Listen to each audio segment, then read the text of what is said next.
Chapter 832. Once I do, you're done. However, although Jun, Mingyao, and Yushu were confused, the cue ball that Yushu's cue ball hit didn't show any signs of stopping. It was as if it had a motor installed on it as it continued to spin on the table. Although the ball didn't go into the hole, it knocked the other balls into the hole. Some of them were Yushu's, and some were Jun. Yushu and Jun didn't know what was going on. Jun had played billiards for so many years, and he had never seen something like this. How was this a billiards ball? It was a bouncy ball. No matter how strong the player was, it was impossible to achieve such an effect, wasn't it? Mingyao, too, was a little surprised as she looked at the disobedient ball on the table. She then looked up at Yushu, noticing the excitement on Yushu's face as well. Mingyao understood that this wasn't Shu's doing at all. They'd been sisters for years, and Mingyao could tell what Yushu was thinking just by looking at their expressions. She couldn't see through them completely, but she could at least tell what they were thinking on the surface. She turned back to Lin Yi and saw Lin Yi's bitter smile. Mingyao was slightly taken aback, and her heart skipped a beat. Could it be Lin Yi's doing? Shu had been playing for so long, and she didn't manage to hit a bouncy ball like this. Did Lin Yi do it as soon as he came? Mengyao's face fell into deep thought at the thought of this. Mingyao was right. It was Lin Yi's doing. Lin Yi didn't have much confidence in helping Mingyao and Yushu win. He was just experimenting. The first thing that came to Lin Yi's mind was the strange, pure qi in his body, the energy that Jiao Lao mentioned. Since this energy was omnipotent, could it be transferred to the pool ball? According to the law of conservation of energy, energy couldn't be created out of thin air, nor would it disappear out of thin air. It could only be changed from one form to another or transferred from one object to another. In the process of transformation or transfer, the total amount of energy remained the same. In other words, the energy in Lin Yi's body could be converted into the energy needed by the pool ball. Of course, the energy in Lin Yi's body wouldn't be created out of thin air. No master's pure qi would be created out of thin air. Their vital energy came from the natural world's spiritual qi, and the mantra they cultivated was a method to convert the spiritual qi into their own vital energy. They completed the process of converting the energy in nature into energy in their body. Lin Yi's energy, on the other hand, came entirely from the jade space. Lin Yi converted the energy in the jade space into his own energy. And so, after Yushu had moved the ball, Lin Yi decided to try and see if his energy could be used on the ball. With both hands on the table, he started channeling the art of dragon mastery, and as if it had been injected with chicken blood, the ball suddenly exploded with a small universe of energy. It worked. However, it was Lin Yi's first time doing this, and he didn't control the amount of energy he sent out. In just an instant, the amount of energy was over. How much energy could a small pool ball use up? Just a little bit was enough. If Lin Yi used too much, the pool ball would move endlessly.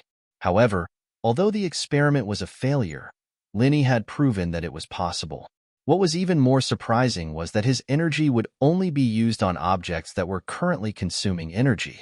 The other stationary billiard balls and billiard tables on the billiard table would not absorb energy. The other pool balls that were moved by the elastic ball didn't absorb any energy because Lin Yi stopped the chant a long time ago. Therefore, the energy was only used on this pool ball. Oh my God, I'm so awesome. I can even hit this kind of ball. I'm such a genius. Yushu exclaimed after the shock. I'm a genius, Shu. I'm so good at everything. Impossible. How is this possible? This doesn't make sense. Is there something wrong with the ball? Jun didn't believe that Yushu could hit the ball like this. Even professional pool players wouldn't be able to hit an elastic ball like this. It was unbelievable. You haven't seen it before, but that doesn't mean it's impossible. Yushu looked at Jun in disdain. I already said that it's easy for me to defeat you. I let you win the last round, but this time, you're dead. If you're not convinced, you can hit a ball like this for everyone to see. Yushu's amazing ball attracted most of the players in the billiard room. They had never seen such a powerful ball before. It bounced back and forth on the table for more than a minute and showed no signs of stopping. As everyone exclaimed in shock, they also felt that it was unbelievable. The person who could hit such a ball was definitely a master among masters. Jiningjuan's face turned green from anger, but he couldn't refute her because he really couldn't hit such a ball. Jun curled his lips and said unhappily, "It's just luck. Why don't you hit another one for me?" "Why should I hit another one? If I hit a ball like this, all the balls that belong to you will be in your pocket. Am I not helping you?" Yushu wasn't sure if she could hit another ball like this. She seemed confident, but she was just making things up. She was also guessing if Shield Bro was helping her, so she wouldn't be too sure. "If I hit another one, I'll win, and you have to admit defeat." "That's more like it." Although Jun didn't believe that Yushu could hit another ball like this, he didn't dare to make a promise. What if Yushu hit another one? Wouldn't he have to admit defeat then? Seeing everyone watching, Zhou Ruoguang also wanted to go over and see what was going on, but he backed off after one look. Holy shit, you can play billiards like this? He had been running this entertainment center for many years and was a master of billiards, but he had never seen a ball like this. This wasn't billiards at all. It was a miracle. This could only happen if Hayashi Lin was here. He and his father had been living under Lin Yi's shadow and thought that Lin Yi was omnipotent. Therefore, Zhou Ruoguang felt that it was normal for something like this to happen. Chapter 833. She hit the ball away as a result. Yushu was very excited. She had the upper hand now. After Yushu was done, it was Meng Yao's turn. Lin Yi controlled the amount of energy he used, and other than using a little more strength, there was nothing wrong with Meng Yao's shot. Lin Yi breathed a sigh of relief. It was easier to use the energy. It was Yushu's turn again, but the previous situation didn't happen again. It was still an ordinary shot, which made Jun heave a sigh of relief. It seemed like Yushu hit it out of sheer luck. Otherwise, she would probably hit it again. It was finally Jun turn. Jun was delighted. Judging from the situation on the table, he would definitely win in one shot. With his skills, this was a piece of cake. Jun calmly found his first target. He bent down and pushed the cue out elegantly. The moment Jun's cue hit the cue ball, Lin Yi transferred his energy over. In the end, Jun's cue ball flew out from the table like a rocket. He hit a beautiful jump ball. Before the crowd could react, the cue ball smashed into the face of a bystander. Blood gushed out from his nose, and 2 of his front teeth fell out. The man groaned in pain and widened his eyes as he pointed at Jun. "You motherfucker, don't you have eyes? Where are you hitting?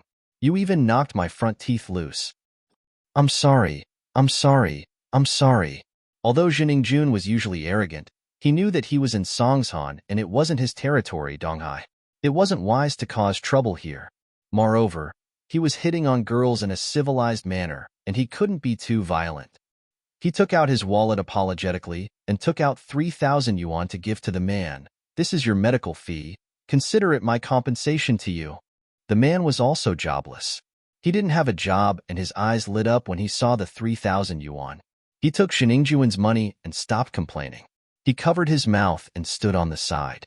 Jun didn't have time to waste with these people. His main goal was to defeat Yushu and Meng Yao and prove that he could teach them, so he spent the money to avoid trouble. How unlucky, Jun thought to himself. He was too impatient and accidentally used too much strength, resulting in a jump ball. However, this jump ball wasn't something an ordinary person could hit. He had accidentally hit one, and it was still very awesome. It seemed like he was too careless and didn't control his strength properly, causing this situation. He had to be more serious next time. "All right, it's my turn." Yushu waited for Jun to make a fool out of himself before putting another cue ball on the table. Ready to start? Yushu aimed at a ball and hit it. One had to admit, however, that Yushu's angle was pretty good. The cue ball bumped into one of Yushu's balls and pushed it out. It looked like it was about to enter a pocket, but it didn't have enough strength. The ball lost its momentum when it reached the edge of the pocket. Go, go, go. Yushu panicked. The ball was moving slower and slower and was about to stop at the edge of the pocket. Lin Yi smiled and injected some energy into the ball. Then, the ball that was about to stop suddenly shot into the pocket as if it was stimulated. Huh. Jun was proud and was ready to teach Yushu about the strength needed to hit the ball. Looking at the ball in front of him, it would fall into the pocket if she used a little more strength. However, Yushu's strength wasn't good enough, which caused the current situation. However, Zhang Yingjun didn't expect Yushu's ball to suddenly run into the pocket before it stopped. What was going on? Did someone do something to it? But that couldn't be. There were so many people gathered around the table, and if Yushu were to do something, the others would have noticed it. Even if the others couldn't, he'd been staring at the ball the whole time. How could he not notice? Wahaha! Yushu danced happily when she saw the ball fall into the pocket. I told you I'm the goddess of pool, Shu. Look, it's a waste of strength if I use more or less strength if I use less. It's perfect now. No more, no less. Mengyao felt that something was wrong. Jining Jun was a master of pool. How could he suddenly hit such an unimaginable ball? He even beat up the spectators who were watching from the side. Yushu's ball was about to stop, but it suddenly moved again and ran into the pocket. Mengyao couldn't help but suspect that it was Lin Yi's doing. Although she didn't know how Lin Yi did it, she knew how amazing Lin Yi was. Your ball is actually quite dangerous. Jining Jun could only say this. It was a little dangerous. You should use more strength next time. More strength? Like you? Hitting someone's face? Yushu glanced at Jining Jun and asked back. Huh? Jining Jun's face turned red as Yushu mocked him. He gritted his teeth, humphed, and didn't say anything else. It was Meng Yao's turn, and she did it casually. It was her first time playing pool, after all, and she didn't have any skills at all.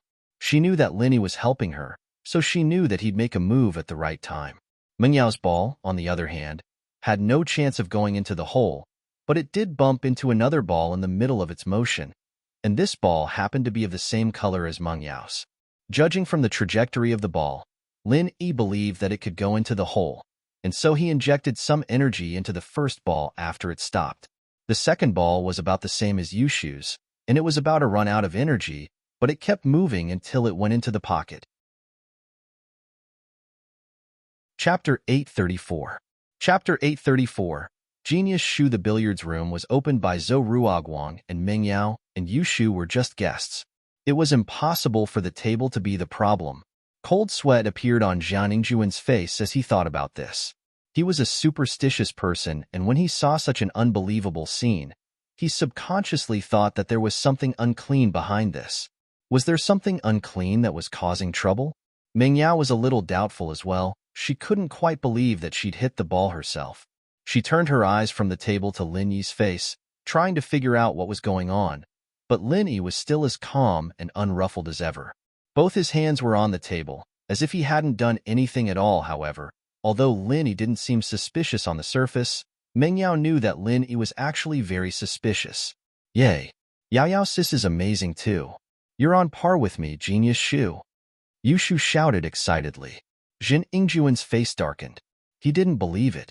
As the vice president of Donghai City's Billiards Association, how could he lose to two beginners? Seeing that there were only 3 balls left on Meng Yao's side, Jining Jun couldn't help but panic. He couldn't let Meng Yao and Yushu score again.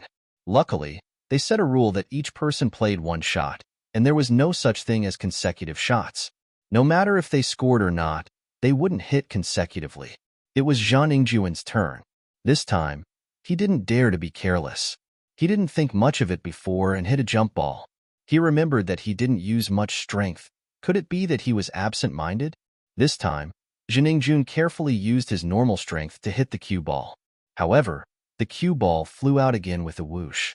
It turned into a jump ball and smashed towards the person on the opposite side. Bang!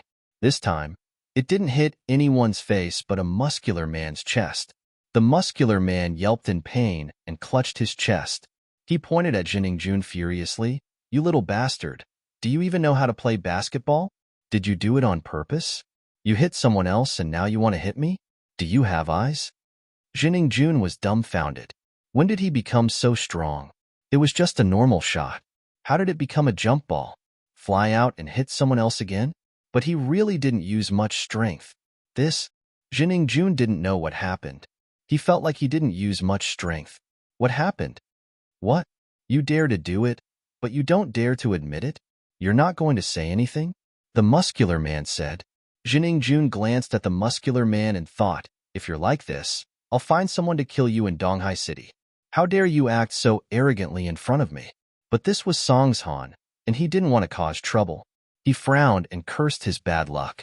He took out his wallet and counted out another 3,000 kwai, handing it to the muscular man. I'm sorry, I didn't do it on purpose. This is the medical fee. That's more like it. The muscular man wanted money as well. He was thick-skinned and his injuries were much lighter than the guy who got hit in the face. There were only some bruises and it wasn't a problem at all. But he saw that Jining Jun already spent money to get out of trouble. How could he let go of this chance to extort money from him? Okay, it's my turn again. Yushu excitedly took another cue ball and placed it on the table. You're really good. You can hit such a difficult ball twice in a row. Amazing. It's all right, Jining Jun said unhappily. You can't even hit it when I asked you to. I won't even if I can. If I hit someone else, I have to pay for it. Yushu pouted and looked at Jining Jun in disdain. Humph. If you can hit it, I'll pay for it if you hurt someone else. Jining Jun didn't believe that Yushu could hit a jump ball. That was simply impossible. Really? If I hit someone, you'll pay? Yushu asked. Yes, it's a jump ball. It's impossible to hit it without years of billiards experience. In order to save his face, Jining Jun could only say that his mistake was a professional skill. Okay, since it's a jump ball, I can't hit anything else. If I hit a jump ball, you have to pay for it. Yushu said. How about it? Sure. No problem. As long as you hit a jump ball, I'll pay for it. Jining Jun didn't believe that Yushu could hit a jump ball at all. But what if you can't hit it? Then, I'll take out one of my balls. Yushu thought about it and said. She wasn't afraid that she couldn't hit a jump ball because she didn't believe that Jining Jun hit the 2 jump balls himself. To her, it must be Shield Bro's doing. If he could hit it, she could do it too. So, she didn't mind making a bet with Jining Jun. Okay, it's a deal. Go ahead. Jining Jun was pleased with himself. You can't hit a jump ball even if you die of exhaustion. I'm a kind person and I can't bear to hit an innocent person. How about this? I aim at you. Yushu aimed the cue ball at Jining Jun's direction. Humph, whatever you want. It's better if you hit me, you don't have to pay for it. Jining Jun said indifferently. How could he believe that Yushu could hit him? Unless she threw it with her hands, it was impossible to hit it with a cue stick. Yushu didn't say anything else and aimed at Jining Jun. She hit the cue ball. With a whoosh, the cue ball flew up again and smashed towards Jining Jun's face. Jining Jun didn't expect Yushu to hit a jump ball, so he didn't dodge. When he realized something was wrong, it was already too late. The cue ball hit his head with a loud bang, smashing a door on his head. He was so dizzy that he almost fell down. Jining Jun screamed. Impossible. Impossible. This isn't real. You can't hit a jump ball. All the onlookers burst into laughter. Jining Jun was too dumb. Wasn't he? If you can hit it, why can't others do it? What's wrong with you? You finally tasted the consequences of your arrogance? A big bump appeared on his head. This person really deserved it. Chapter 835. Young Master Jun regrets. Oh, I hit it. I won. Right? Alright, I've scored a goal. Yushu didn't think that she'd actually be able to hit a jump ball either. She was just giving it a try. Whether she succeeded or not depended on Shield Bro's strength. But now, it seemed like Shield Bro was really good. With that, Yushu picked up a pool ball of her own design and tossed it into the bag. Jining Jun took a deep breath. He wasn't willing to give up, but he couldn't do anything about it. He had boasted before, but he couldn't say that he was unlucky and Yushu won the game. Okay, it's my turn now. Jining Jun took a deep breath. This time, he couldn't make any mistakes, otherwise, he would really lose this game. Yushu only had 2 balls left in her suit. If it was any other time, Jining Jun wouldn't take it seriously. They were just beginners, and he could win no matter what. But it was different now. The game was a little strange. Previously, he had hit 2 jump balls. Logically speaking, he did not use much strength. Could it be that the cue ball was too light? Jining Jun couldn't figure it out, but since he couldn't figure it out, he decided to use less strength this time. Jining Jun aimed at a ball of his color and hit the cue ball. Linny also felt that Jining Jun used less strength, so Linny used less energy. This time, Jining Jun's cue ball didn't fly out of the table, but it still skipped over his target ball and flew into the pocket. Jining Jun was speechless. This time, he purposely used less strength, but he still hit a jump ball. But this time, he didn't hurt anyone and hit his cue ball into the pocket. At least he didn't need to lose money and get scolded. However, Jin Ingjuan's face didn't look too good. He made a fool of himself again. Wow, you're so cool. You actually hit your own ball into the pocket? Are you colorblind? Yushu looked at Jin Ingjun in surprise. I just didn't control my strength well. It won't happen next time. Jin Ingjun humphed coldly. He didn't want to argue with Yushu. The more he tried, the more guilty he would seem. Jin Ingjun wanted to prove it to Yushu with his strength. There was no penalty when playing with Yushu. No matter if he hit the cue ball into the pocket or hit it into the pocket, there wouldn't be a penalty, so it was Yushu's turn. Yushu, too, realized that Shield Bro couldn't change the trajectory of the balls, only the strength of the balls. She wasn't confident that she'd be able to aim at the pocket with the two balls on her side, so she decided to throw the cue ball a certain distance away so that she could aim at the other two balls. Linny saw that Yushu didn't aim at his ball, so he hit the cue ball into the other two balls. Lin E to Yushu, Lin E, Yushu, Lin E Yushu. Lin E from the current angle, Mengyao could easily hit the ball in front of the cue ball into the pocket as long as she aimed. Mengyao already guessed that Linny was helping her, and it seemed like Shu knew it too. Otherwise, she wouldn't have hit the cue ball into the pocket. Without Lin Yi's help, Yushu wouldn't be able to control her strength so well and stop the cue ball at the required position. Even without Lin Yi's help, Mengyao could easily hit one of her balls into the pocket. After Mengyao, it was Jin Ingjuan's turn. Jin Ingjun was a little nervous. His opponent only had one ball left, but he still had a few balls on his side. This time, Jin Ingjun didn't dare to use too much strength. After he aimed at his ball, he used a smaller amount of strength to hit the cue ball out. However, it was still a jump ball this time. Jin Ingjun was going crazy. How was this possible? Why was every ball he hit a jump ball? The cue ball jumped up and with a bang, it hit the ball that Jin Ingjun was aiming at. The ball spun a few times before stopping. This time, Jin Ingjun did hit the ball he was aiming at, but because of the wrong direction, the ball didn't hit the pocket at all. What the F***C? This is weird. Jin Ingjun cursed. He couldn't believe it. Did his strength suddenly increase by leaps and bounds? He didn't have much strength, but why did he hit the ball with so much strength? What was going on? Mengyao and Yushu only had one ball left. Yushu used her old strategy and hit the cue ball to a position that was convenient for Mengyao to aim at and let Mengyao hit it. This time, Mengyao used less strength because she was nervous. However, with Lin Yi's energy replenishment, the last ball fell into the pocket smoothly. Mengyao obviously felt that she didn't use enough strength, but the ball seemed to have enough strength and ran into the pocket on its own. Mengyao thought that it was Lin Yi's trick again. Oh, you won, right? See? You call yourself a professional player, and you want to teach us how to play? Look at yourself. Yushu looked at Jin Ingjun proudly. You think you're so great just because you can hit a few jump balls? Not only can I hit jump balls, I can also hit bouncy balls. Isn't there another round? We won once each, it's just a tie now. How could Jin Ingjun admit defeat? He felt that he didn't perform well in the second round, and it wasn't Yushu's skill at all. Fine, let's have another round then. I'll make you admit defeat. With Lin Yi's help, Yushu wasn't afraid of losing at all. Are you going to let us have 3 balls again? No, I underestimated you before. I can't let you have 3 balls again.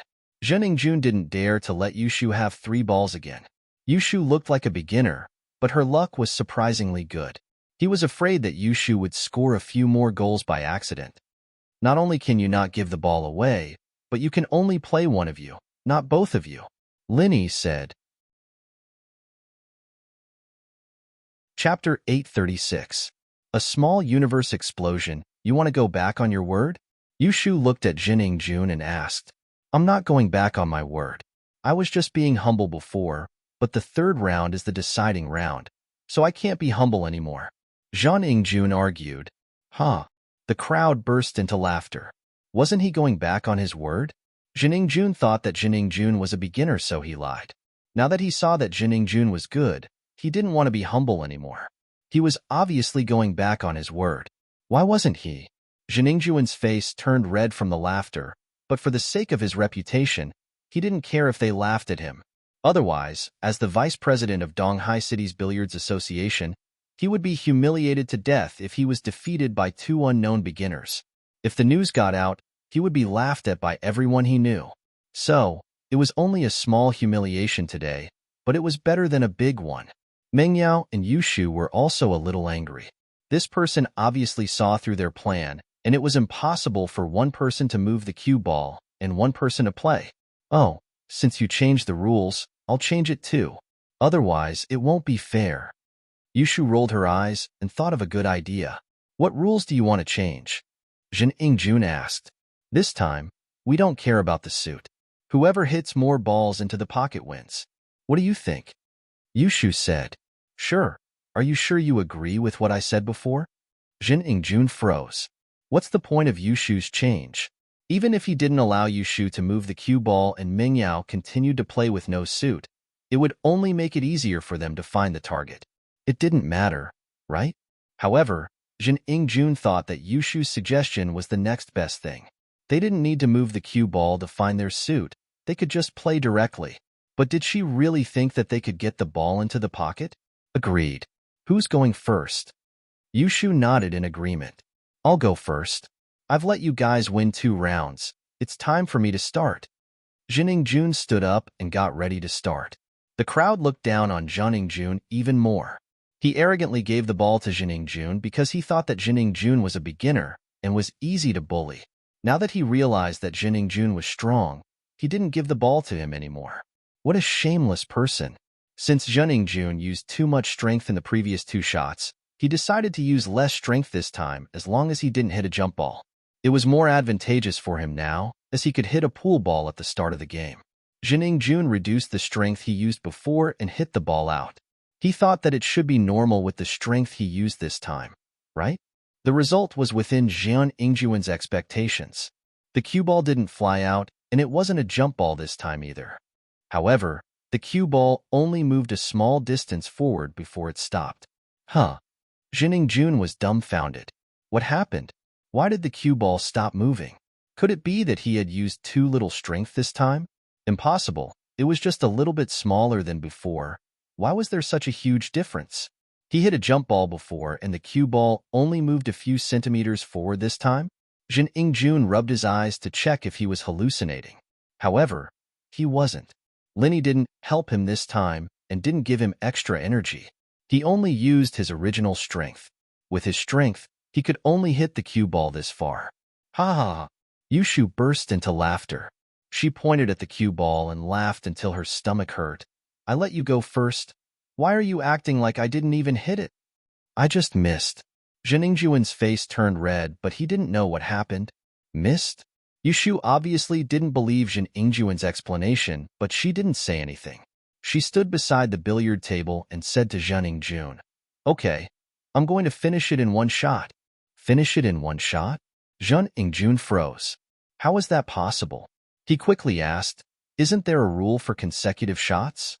I didn't say that I'm going to finish it in 1 shot. If I hit an elastic ball, wouldn't I finish it in 1 shot? Yushu looked at Jin Ingjun as if she was looking at an idiot. Jin Ingjun was dumbfounded. He finally understood what Yushu meant when she said there was no difference in colors. She wanted to hit another elastic ball. Since the elastic ball was too unbelievable, Jin Ingjun never thought that Yushu would be able to do it again. When Yushu said that she wanted to change the rules, he didn't think about it. Now, he finally understood what Yushu wanted to do. However, could she really hit another elastic ball? Jin Ingjun didn't believe it. After all, the elastic ball was beyond the scope of billiard knowledge. It was possible for Yushu to hit a jump ball, but even a world-class professional billiard player might not be able to hit an elastic ball. You can hit another elastic ball? Jin Ingjun asked in disbelief. I don't know if I can or not, but I guess I can try? Yushu blinked her eyes and raised her hands. Shield bro, please give me strength. Mingyao couldn't hold back her laughter, and Linny was speechless as well. Fortunately for them, they didn't know what Yushu was talking about. They thought that she was chanting some sort of encouragement, since they all knew that some athletes would yell out some sort of incomprehensible chant before they made a move. Weightlifters, for example, would yell out some sort of encouragement right before they lifted the barbell.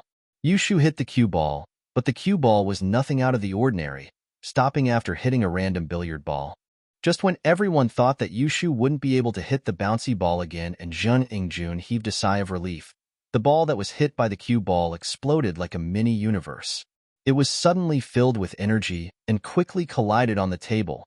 The elastic ball was born again. Chapter 837.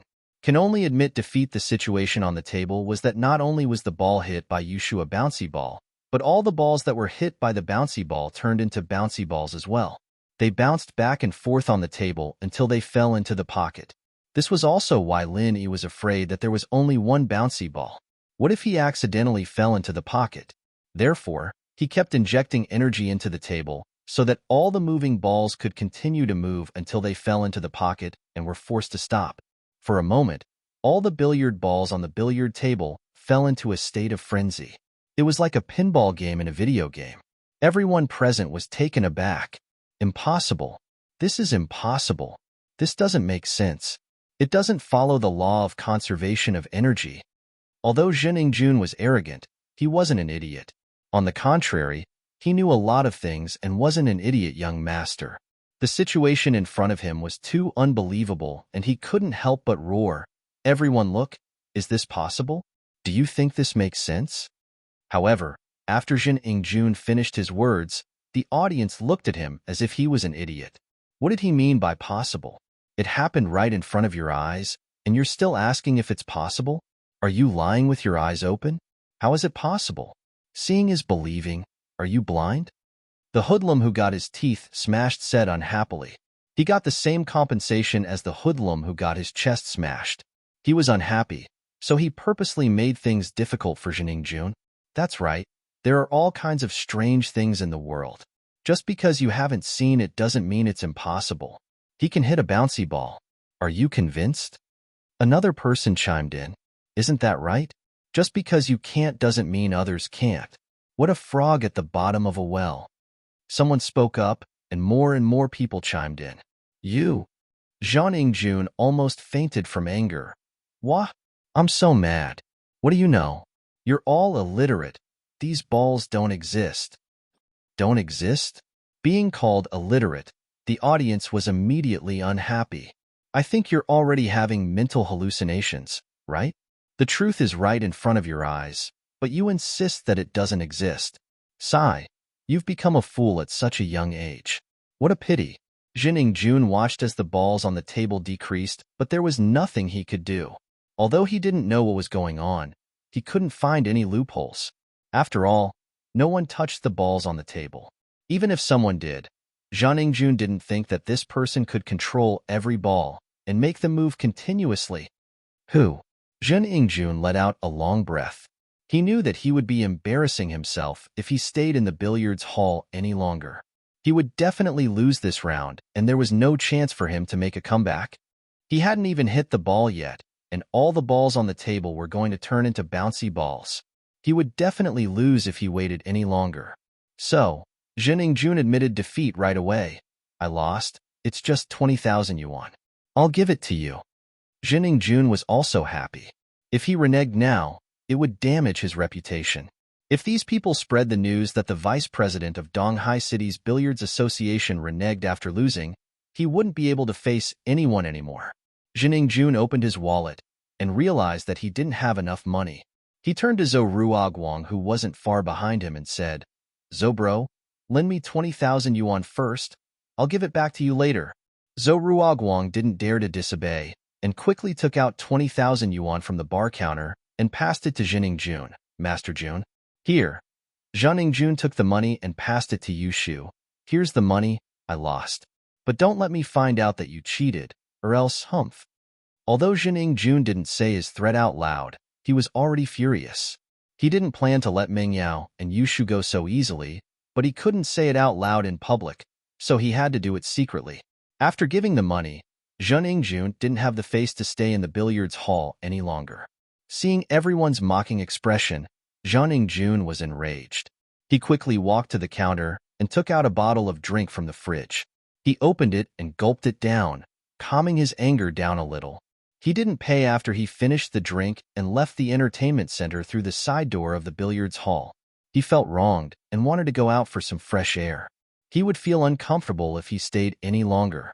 Since he lost face, he didn't ask Zhou Ruoguang to accompany him and left the billiards hall alone.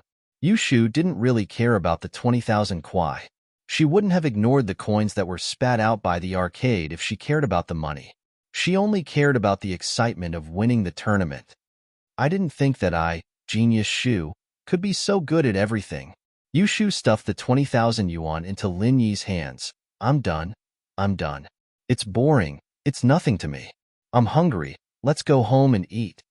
Huh. Lin Yi took the money and followed Yushu, and missed to the side door of the billiards hall. If they left from the side door, they could leave the entertainment center directly and didn't have to go through the arcade again. Genius Shu? Isn't it all because of Lin Yi? Mingyao didn't know how Lin Yi did it, but she knew that it had to be Lin Yi's doing. There was no doubt about it. Oh, I know. Shield Bro is by my side, and after he gave me strength, I'm Genius Shu. Yushu said nonchalantly. Mingyao was speechless. Why did she feel that Yushu was even more arrogant than Jiningjun? Was she really Genius Shu? Jiningjun walked out of the billiards hall and bumped into an old lady who was scavenging for scraps. The old lady was disabled due to a stroke. Not only was her mouth crooked, but one of her legs wasn't very nimble either. She was struggling to pick up mineral water bottles and cans from a woven silk bag. Young man, can you give me your bottle? The old lady saw Jiningjun walk out of the billiards hall with an empty bottle in his hand and walked up to him to ask. Under normal circumstances, everyone would give their empty bottles to her. After all, it was troublesome to look for trash cans, so she might as well do a good deed. Chapter 838. Chapter 838. Shu the Prophet. How could the old lady be Jiningjun's opponent? She was already old and didn't have much strength. Coupled with the fact that she was partially paralyzed, she loosened her grip and the woven bag flew out. The bottles and jars inside fell all over the ground. The old lady screamed and looked at Jiningjun in fear, but she didn't dare to retort. She thought she met a hooligan. After all, she met unreasonable people like him before. The old lady could only swallow her anger and looked at Jiningjun sadly. She lowered her head and stumbled to pick up the bottles on the ground. Fuck, I'm so unlucky. Jiningjun casually threw his bottle in front of the old lady and said fiercely, Here, trash picker. Mingyao, Yushu, and Lin Yi just walked out of the billiard hall and saw this scene from afar. Miss frowned and felt that Jiningjun was evil. How could he treat a weak old lady like this? However, before Miss said anything, Yushu objected first. Hey, how can you be so mean? Do you have any sense of civility? How can you treat the old lady like this? Can't you see that her legs are not good and she's handicapped? It's none of your business. Jiningjun was even angrier. Why did this girl care so much? What did it have to do with her when he kicked the old lady? Won't you become old one day? Can you guarantee that you won't be handicapped in the future? If you're handicapped and others treat you like this, will you feel good? Yushu scoffed. It was only then that Lin Yi realized that Yushu had a warm-hearted side to her. Both she and the miss were good people. Humph, my family is rich. Why would I come out to pick up trash? Plus, I'm so healthy. How can I become handicapped? It's unreasonable.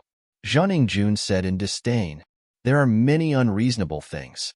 Have you seen an elastic ball before today? Nothing is impossible in front of me. The invincible beauty Shu. Yushu blinked. Who knows, maybe you'll become like that old granny, and the old granny's illness will be transferred to you. Right, Shield Bro? Psycho. How could Jiningjun believe Yushu's nonsense? With a cold snort, he turned around and was about to leave.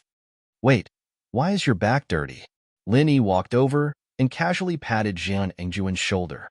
Under the sunlight, a dazzling light flashed across Lin Yi's hand. It was the effect caused by the reflection of the silver needle under the sun. What do you mean? Jiningjun froze. What do you want? It's nothing. I saw wrongly. It's this old granny who is dirty. Lin Yi didn't bother with him anymore. He turned around and walked to the old man's side. He casually poked the needle a few times on the old man's body before withdrawing it. It happened in an instant and Zhang Jun didn't think much of it, but Meng Yao and Yushu were stunned. They saw the silver needle in Lin Yi's hand. Yushu said that because she remembered that Lin Yi was a doctor and wanted to see if Lin Yi had a way to punish Zhang Jun. She thought that since Lin Yi could cure General Weiwu, he must have a way to punish Zhang Jun. Psycho.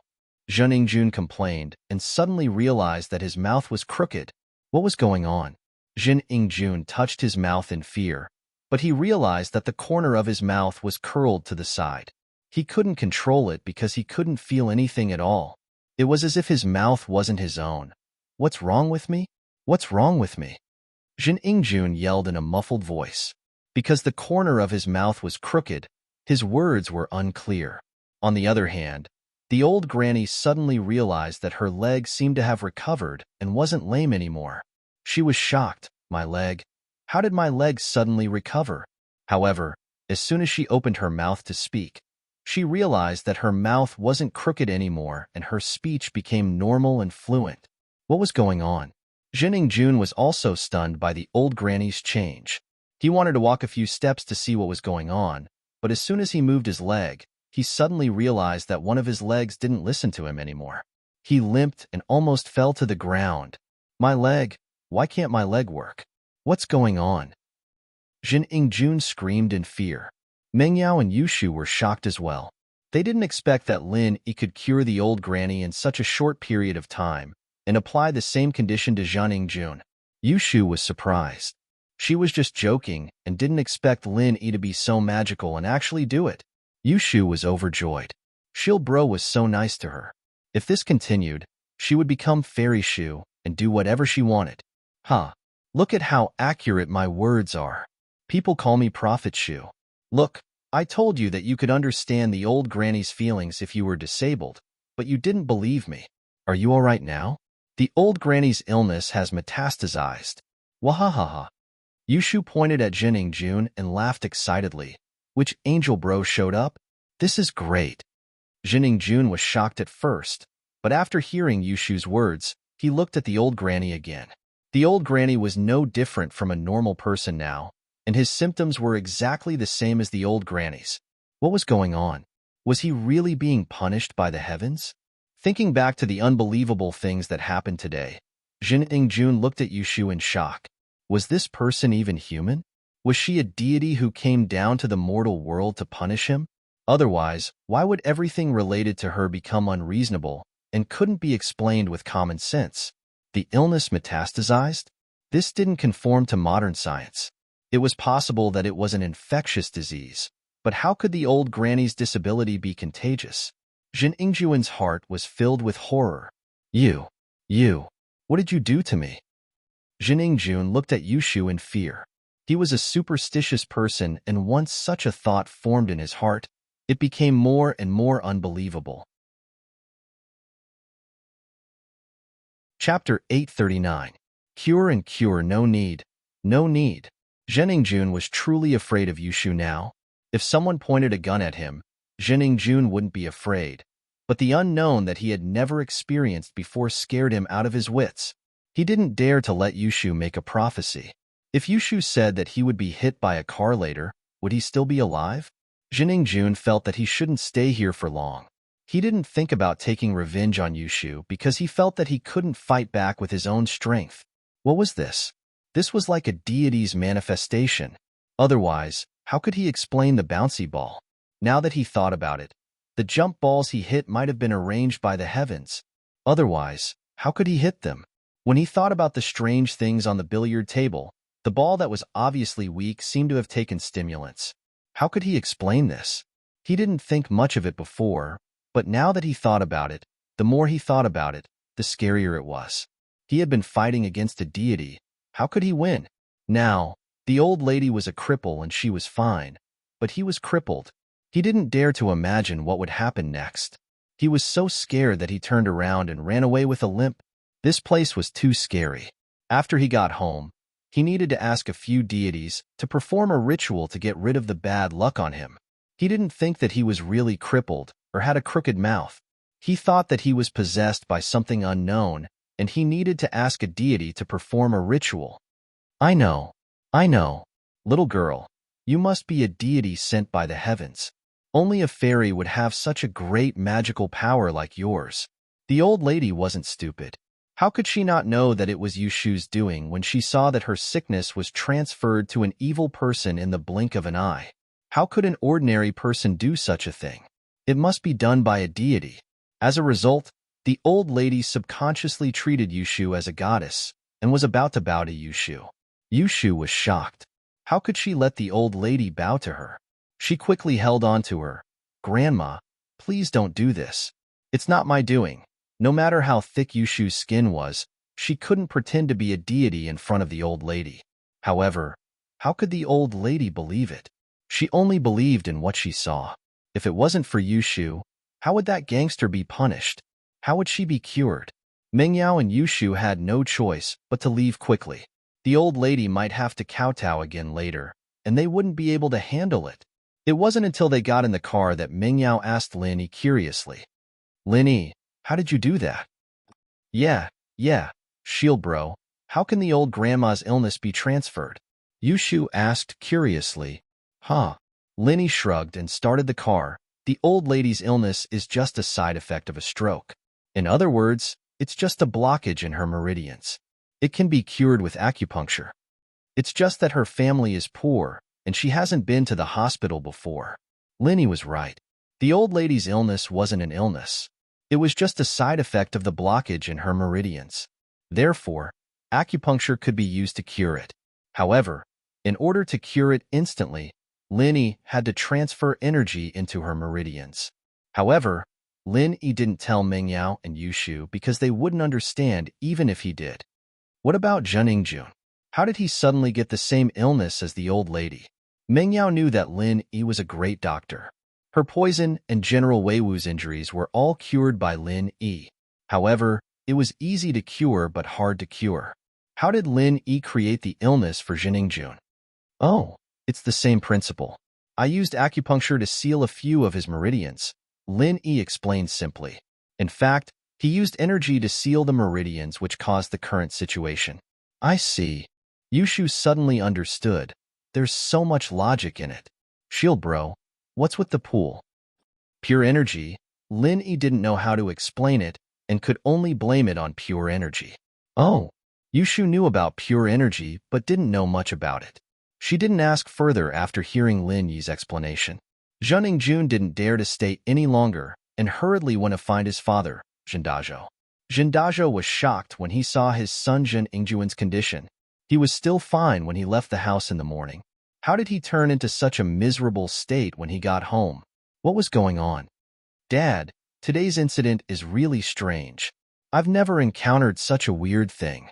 Zheningjun didn't hide anything and told his father everything that happened today. "Dad, how is this possible? It doesn't make sense at all. Did he encounter something unclean?" That's possible. Zhendajo was in the business of living on the edge, and he was more superstitious. After hearing Zheningjuan's words, he also felt that it was unbelievable. Elastic balls and such didn't make sense at all. "You mean, those two women might not be humans? Fairies? It's possible." Zheningjun quickly nodded. "Those two girls are so beautiful. How can normal people look like that? I've picked up countless girls, but I've never seen such a beauty.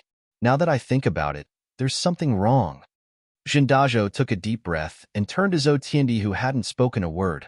"Brother Tiandi, what do you think?" Zhou Tiandi didn't know the truth and didn't know which deity Zheningjun offended. He was worried that his son, Zhou Ruoguang, was in trouble as well, so he was distracted.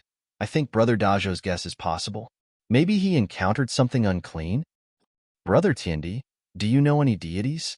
Do you want him to do the ritual for Ingjun?" Zhendajo didn't dare to delay. It was better to solve this problem as soon as possible. However, he didn't even think about going to the hospital because according to Zhan Ingjuan's description, this was a sign of being possessed. How could he be sick? Moreover, it's impossible to suddenly have a crooked mouth and limp legs. Who heard of such an acute illness? Chapter 840. How? Okay, money is not a problem. We must get a great deity here as soon as possible. Zhendajo said. People like him who were involved in the underworld were afraid of very few things. If they were afraid, they wouldn't have done such illegal things. But the more they did guilty things, the more afraid they were of ghosts and deities coming to punish them. That was why Jindajo's house had many ghosts and deities. But what he was afraid of was what happened. Something happened as soon as he arrived at Songshan. Jindajo's heart ached as he looked at his son's crooked mouth and limp leg. Son, please ask the great deity to protect you and let you return to normal as soon as possible. Okay. Jun Ingjun prayed in his heart in fear. Zhou Tianyi turned around and left the room. He didn't contact the great deity first and called his son, Zhou Ruoguang. Zhou Tianyi saw Jun Ingjun leave in anger and didn't dare to chase after him. He decided to let him relax by himself. Zhou Ruoguang wasn't stupid. He was calculating in his heart that since Zhang Ingjun offended Lin A, should he stay away from him in the future? He couldn't be friends with this person. He'd be dead if he dragged him into this. Dad, what's wrong? Zhou Ruoguang picked up his father's call. Ruoguang, do you know about Jin Ingjun? Zhou Tianyi asked. He's possessed. Possessed? What do you mean? Zhou Ruoguang froze. He wanted to tell his father that Jun Ingjun offended Lin E and ask him to stay away from Jun Ingjun. He didn't want House Zhou to be dragged into this. However, he heard that Jun Ingjun was possessed. He froze and didn't know what happened. How did he get possessed? Wasn't he fine before? Oh, you don't know? That's right. He got possessed after playing pool. Zhou Tianyi told his son how Jin Ingjun got possessed and asked, Ruoguang, are you all right? If you're fine, stay away from Jin Ingjun and don't drag you into this. Dad, that's exactly what I wanted to talk to you about. Zhou Ruoguang was even more certain after hearing how Jin Ingjun was bewitched. The father and son from House Shin should stop messing around with them. They were dead meat for offending Lin Yi. He hurriedly said, Dad, how is he bewitched? Do you know who he offended? Do you know who he played pool with? Oh, not possessed? Who did he offend? Tianyi paused, feeling like his son knew the truth. I've offended Hayashi Lin. Zhou Ruoguang said in horror. The person who played billiards with him is Hayashi Lin's friend. He made Hayashi Lin unhappy, so he naturally became like this. Dad, didn't you say that Hayashi Lin is omnipotent and omnipotent? Huh. Tianyi was shocked when he heard the name Hayashi Lin. He thought to himself, I was wondering why Jin Ingjun became like this. He offended Lin Yi. That's normal. If he offended Lin Yi, he wouldn't be able to call himself an immortal anymore. Ruoguang, these Zhan's father and son are the bane of our existence. It seems like our discussion with them this time was a failure. I don't want to play with them anymore. Let them figure out their own business with the gambling boats and send them away. Don't drag us into this. Tianyi said decisively. Yeah, that's what I think too. This Jin Ingjun doesn't know what's good for him. He even wanted to hit on the two girls around Lin Yi. I told him that Lin Yi is very powerful, but he didn't listen. What happened in the end? Did he cause trouble? Zhou Ruoguang sighed. All right, I got it. That Hayashi Lin didn't vent his anger on you, right? This was what Tianyi feared the most. As for the father and son from House Shin, it had nothing to do with him. No, there was a redhead who offended Hayashi Lin and I taught him a lesson. I could tell that Hayashi Lin was quite satisfied with it. Zhou Ruoguang said carefully. That's good. Tianyi nodded. All right, I've already done my best by contacting a shaman for Jin Ingjun. Just send them away. Although Tianyi was stepped on by Lin Yi many times, he still had a lot of connections in Songshan. It didn't take long for him to contact a famous shaman. The shaman's name was Aku, and he was quite famous in this area. Anyone who had a wedding or a funeral would ask him to perform a ritual. However, no one could say for sure whether there was a method or not. Some people said that he caught evil spirits with his bare hands, and some said that he could talk to the dead. However, whether this was the case or not, only the evil spirits that were caught and the dead who talked to them knew. After Aku arrived, he started jumping up and down to perform a ritual for Jin Ingjun. He chanted the spell for 100 times and placed a yellow talisman on the tip of the peachwood sword. He mumbled something and suddenly shouted. He ignited the yellow talisman and extinguished it in a bucket of water. He brought it to Jin Ingjun and said to Jindajo, Master Jun was possessed by something called a vengeful spirit. That's why he has all these weird symptoms. I've already caught the vengeful spirit, But the evil energy in Master Jun's body can't be dispelled in a short period of time. He must drink holy water for 3 days to recover. Master, thank you for your hard work. Jindajo saw Master Ku baring his fangs and brandishing his claws like Monkey Sunday. Jindajo believed his words. This is the promised incense money. Please don't reject it. Sure, sure. Aku looked at the thickness of the red packet. It was around 50,000 yuan, and he smiled as he kept it. Jin Ingjun drank the water mixed with paper ash. He didn't know if the evil energy was dispelled, but he did have diarrhea. Ever since he drank the bowl of holy water, he started to have diarrhea, and it didn't get better even after a whole night. However, Master Aku told him that this was the detoxification stage, and he had to expel the evil poison out of his body. Jin Ingjun thought that his mana was effective and happily stayed in the toilet. The Zhou father and son maintained a cold attitude as they stood on the side. They didn't believe that a shaman could cure the illness that Hayashi Lin created for Jin Ingjun. However, they didn't say anything. It was fine as long as they knew it in their hearts. Why did they have to listen? What did Jindajo and Jin Ingjun's life and death have to do with them? What if God Lin finds out and blames the Zhou family? What if he blames them? Chapter 841. Chapter 841. Master Bing's new idea, paper ash mixed with cold water. You're going to shit too. Zhou Tiandi wasn't stupid. Was that something a human could drink? Wouldn't he die if he drank it? You're right. Zhou Ruoguang nodded. I think that Aku is obviously a liar. Only idiots like Jin Ingjun and his son would give 50,000 yuan? What an idiot. 3 days passed by in the blink of an eye and Jin Ingjun didn't show any signs of improvement. Instead, he had diarrhea and looked like he was going to faint at any time. Jindajo saw that it wasn't working. His son wasn't getting better at all. Instead, it was getting worse. Hence, he quickly dialed Master Aku's number and wanted to ask him to take another look. However, Master Aku's phone was turned off. At this moment, Jindajo finally realized that he was tricked by Master Aku. However, who could be blamed for this? Although Master Aku was found by Zhou Tiandi said that he didn't know any immortal and could only help. The immortal came with Jindajo's permissions before treating Jin Ingjun. The incense money was also given by Jindajo willingly, so Zhou Tiandi couldn't be blamed for this. Jindajo was furious. Jin Ingjun was his only son, and he doted on him a lot. This time, he came to Songshan to expand his family's business and bring his son along to broaden his horizons. He didn't expect such a disaster to happen. For a time, Jindajo also became a lot more haggard in one night, and the number of white hairs on his head also increased. Zhou Tiandi looked at Jindajo, who was sighing, and Jin Ingjun, who was in so much pain on the bed. He said sympathetically, I don't think he's possessed. Should we go to the hospital? Zhou Tiandi thought that since Lin Yi transferred the old lady's injury to Jin Ingjun, then Jin Ingjun must be sick too. What does it have to do with being possessed? This sentence reminded Jindajo. Jindajo rushed to the hospital with his son. After the doctor's examination, they came to a conclusion. Jin Ingjun's current condition was similar to the sequelae of stroke, epilepsy, and cerebral hemorrhage. There wasn't any immediate treatment for it, so he suggested to go to traditional Chinese massage and acupuncture. After hearing the doctor's words, Jin Ingjun and Jin Ingjun finally understood that they weren't bewitched.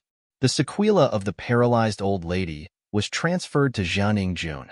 Although she didn't know how it was transferred, the disease did run to Jin Ingjun.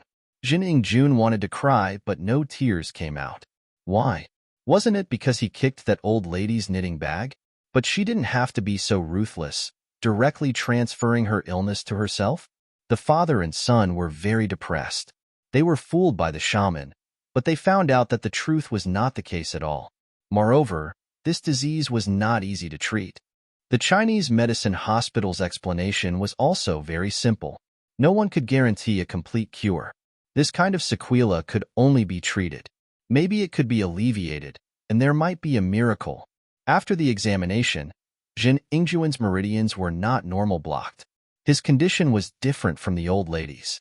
The old lady's condition was real sequela, but Jin Ingjun's was a disease created by Lin Yi's energy. The condition of the blocked meridians was also different from normal sequela. In other words, Jin Ingjuan's body looked normal on the surface, but his meridians were blocked by a strange force. This made the Chinese medicine hospital's doctors feel strange. When they asked about Jin Ingjuan's medical history, Jin Ingjun was too embarrassed to say that he was cursed by the gods and could only answer vaguely. However, the more it was like this, the more the doctors couldn't find a suitable solution. They could only let him treat it first. Treat it? How could Jin Dazhou let the doctors treat him? He only had one son, and now he became like this. If he didn't cure him, what was the use of having a huge family business without anyone to inherit it? Thus, Jin Dazhou panicked and asked Zhou Tianyi to investigate the upper class of Songshan City to see if there was a miracle doctor who could cure Jin Ingjuan's condition. Jin Dazhou was willing to pay 1 million as a reward. Jin Dazhou was really panicking, otherwise he wouldn't take out so much money. He brought Jin Ingjun to many specialists, but none of them had a good treatment plan for Jin Ingjuan's condition. There were big hospitals and private clinics, but they all said they would treat him.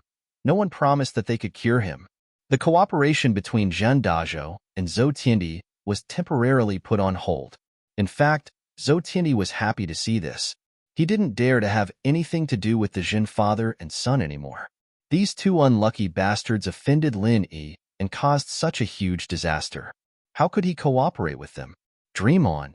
However, Zhou Tianyi was unhappy that since the Jin father and son didn't want to cooperate, they should just leave. Why were they still here? Didn't Donghai also have great doctors? Why did they have to stay in Songshan City? In fact, Jin Dazhou still had some superstitious thoughts in his heart. He thought that since Jin Ingjuan's problem happened in Songshan City, there must be a solution in Songshan City. There was a cycle of cause and effect. This was the reason why he insisted on staying in Songshan City temporarily. In the floating cloud bar, Sihua reported the recent happenings in Songshan to the wheelchair-bound Zhao Qibing. The demolition went smoothly, and the residents of the slums happily moved away after receiving the compensation. It was just that the compensation was a little too much for them to pay. After reporting about the demolition, Sihua told Zhao Qibing about what happened to the Jin father and son from Donghai and how they asked for help. He didn't expect Zhao Qibing's eyes to light up after hearing it. He said he's going to pay 1 million as a reward. This business seems to be quite profitable. That's true. After all, life is more important than money.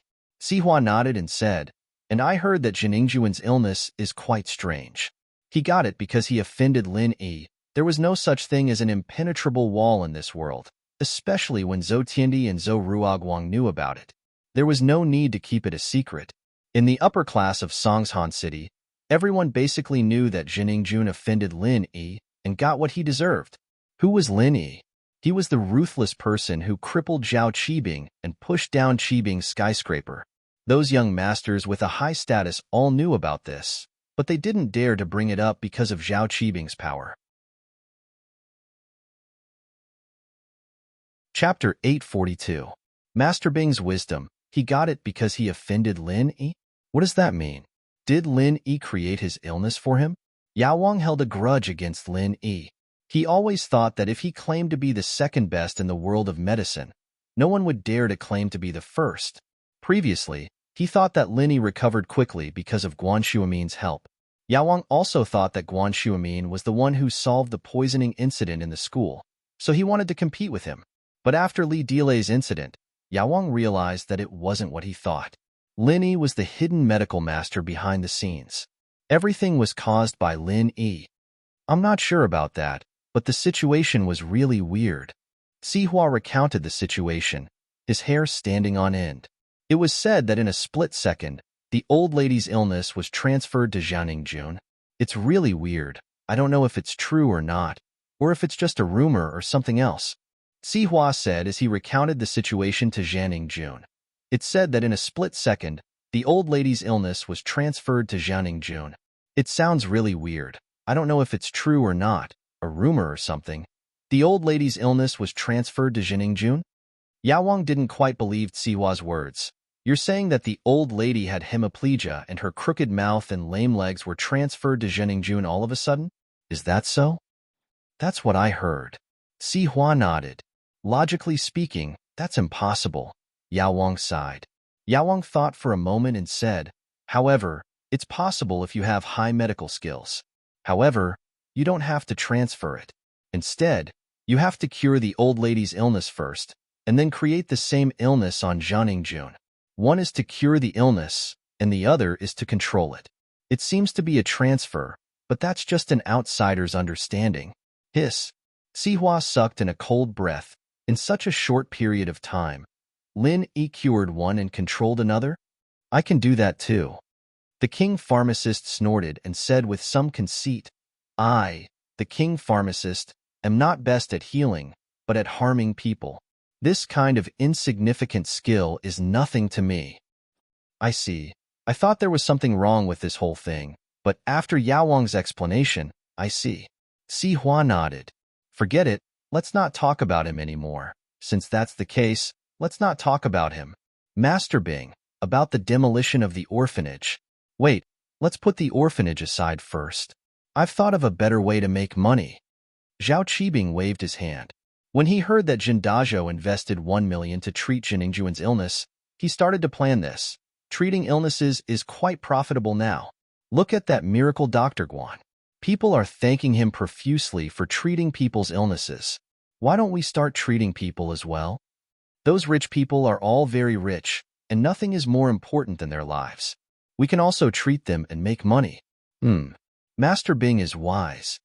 Sihua heard Master Bing's words and thought that this was indeed a way to make money, but he didn't know if Yao Wang would cooperate. He turned around and looked at Yao Wang.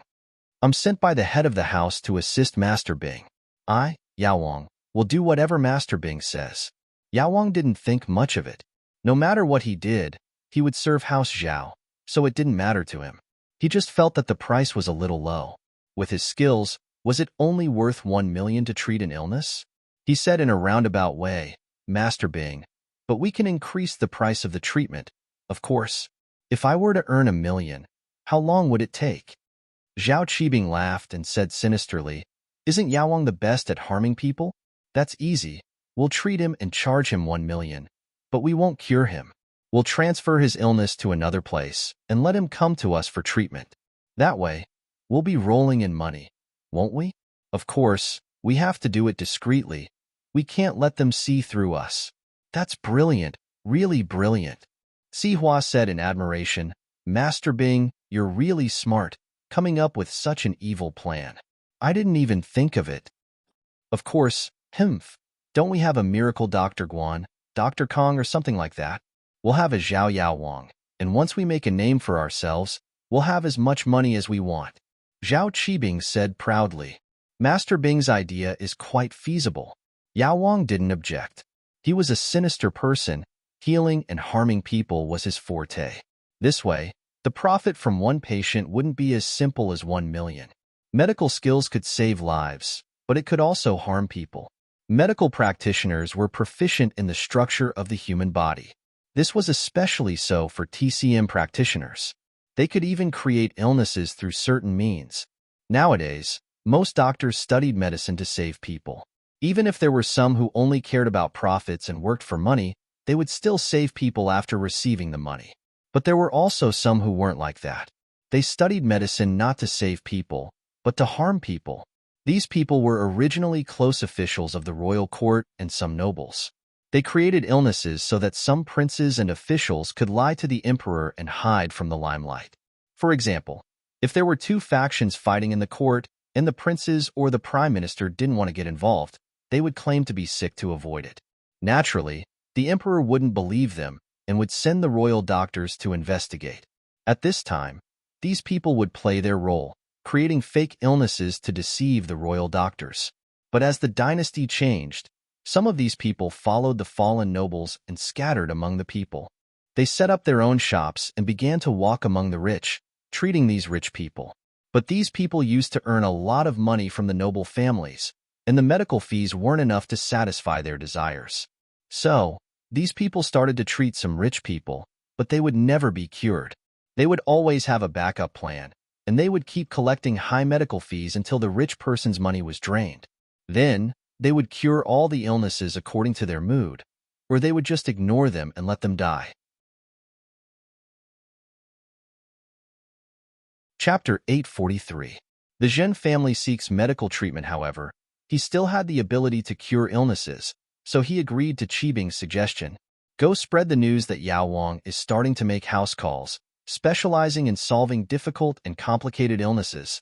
Qibing said, of course, you have to reveal that Yao Wang is the private doctor of a hidden house. Okay. Master Bing, I understand. Xihua nodded. Qibing's way of earning money was not bad, and there was no danger involved. Now, tell me about the orphanage. Why, is there a problem? Qibing asked. It's like this. After we went there last time, wasn't the old dean a golden class master? I was thinking of asking Yao Wang to come out and scare the old dean into giving us the orphanage's territory. Xihua said, there's no rush. You can handle Yao Wang's house calls first. After all, we'll be able to see the money soon. It'll take some time to demolish the orphanage. Qibing said, okay. Xihua nodded and went out to spread the news. Zhen Dazhou asked Zhou Tiandi to find out about the miracle doctors who serve the rich. He felt that normal doctors couldn't cure Zhen Ingjuan's illness anymore. Only miracle doctors could. Heaven rewarded those who worked hard. Zhen Dazhou didn't think that House Xiao's private doctor would make house calls so soon. As one of the reputable people in East Ocean City, Zhen Dazhou naturally knew some news about the hidden aristocratic family, the Zhao family, who was entrenched in East Ocean City. However, people like him didn't have the chance to interact with the Zhao family. Even so, he knew that the Zhao family was a very powerful existence. When he heard that House Xiao's private doctor made house calls, he quickly sent Zhang Ingjun over. From his perspective, House Xiao's private doctor must be much better than the doctors outside. And so, Zhang Ingjun became Yao Wang's first patient. What's going on? Yao Wang glanced at Zhang Ingjun, whose face was crooked and legs were cramping. He pretended that he didn't know anything and asked faintly, my son, Zhang Ingjun, I don't know why, but he was possessed and became like this? Zhen Dazhou thought that there was no need to talk about the process of his son's illness. He might as well talk about the illness. What's your son's name? Zhang Ingjun? He's really handsome. Zhao Qibing couldn't help but chuckle when he saw Zhang Ingjuan's current appearance. How was he handsome at all? Zhen Dazhou knew Zhao Qibing. He knew that he was a famous young master in Donghai City. He had heard of his background as a hidden noble house. So when he saw Yao Wang beside him, he didn't suspect anything. He trusted Yao Wang wholeheartedly and sincerely allowed him to treat him. He didn't dare to get angry when he saw Qibing laughing. He smiled bitterly. My son used to be quite spirited, but now he can't even go out and meet people. Everyone laughs like Master Bing when they hear his name. Zhao Qibing couldn't help but laugh, but he regretted it after laughing. He was trying to get money from Dazhou. How could he piss him off? But after hearing Dazhou's words, Zhao Qibing breathed a sigh of relief. This Dazhou was quite smart. He knew when to advance and retreat. He said, Yao Wang, why don't you take a look at him? Yao Wang nodded and glanced at Zhang Ingjun. He understood the problem after a brief examination. Lin Yi's treatment was simple. He only used pure energy to seal a few of Zhang Ingjuan's acupoints. Even without treatment, he would recover in 8 to 10 years. Of course, Yao Wang couldn't say this out loud. It can be treated, but it's very complicated. Yao Wang pretended to be profound and said to Dazhou, Mr. Medicine King, I beg you, please cure my son's illness. As long as you can cure Ingjuan's illness, just tell me your conditions and I will do my best. Zhen Dazhou was overjoyed when he heard that the Medicine King could cure his son. He had seen many doctors, and they were all helpless. Zhen Ingjuan's illness isn't an illness, nor is he possessed. Someone did something to him, Yao Wang said indifferently. This isn't a normal sequela of a stroke. Although it looks similar, there's a world of difference between them. Zhen Dazhou couldn't help but nod after hearing Yao Wang's words. Someone did something to him? No wonder normal hospitals couldn't do anything. Someone did something to him? Zhang Ingjun was shocked. He suddenly remembered that the person named Lin Yi patted him a few times, and he fell sick after that. Could it be that he did it at that time? He couldn't help but exclaim, yes, it must be Lin Yi's doing. Dad, I know. Lin Yi? Yao Wang pretended to be surprised after hearing Lin Yi's name. What did you say? Lin Yi did something to you? Yes. What's wrong? Zhang Ingjun froze. Yao Wang, do you know this person named Lin Yi? Jindajo didn't think that his son had been tampered with because it sounded a little unbelievable. So when his son talked about the process, Jindajo didn't pay much attention. But now that Yao Wang said that his son was done to him and that he knew the person his son suspected, he couldn't help but ask. Of course I know him. Yao Wang nodded. This Lin Yi is a medical expert. He's good at saving people, but he's also good at harming people. How could I not know him? Fuck. So it was Lin Yi's doing. I'm going to kill him. Zhang Jun was furious after knowing the truth. Zhao Qibing sneered at the side. You want to kill him? Who do you think you are? I wanted Lin Yi dead for a long time, but now my leg is broken. Uncle Zhu is bedridden. The building collapsed. I lost money, but Lin Yi is still alive and kicking. But Zhao Qibing didn't say it. He didn't mind the father and son of Zhang Jun looking for trouble with Lin Yi. Even if they couldn't kill Lin Yi, it was good to make Lin Yi suffer. Jindajo coughed and glared at his son. Even if you want to take revenge, you have to wait until you're better. Can't you tell which is more important? Jindajo stopped his son and turned to Yao Wang. Yao Wang, between you and that Lin Yi, who's more powerful? Humph. I can cure the illness he created. Who do you think is more powerful? Yao Wang didn't answer the question directly. Chapter 844. The treatment gets worse, sure, but I can tell you the theory behind it. Yao Wang said, You've heard of pure energy, right? Other than us ordinary people, there are some practitioners who can use pure energy. Of course I've heard of it. My relative is also a mystic division master. Jindajo nodded, but it was more or less an exaggeration.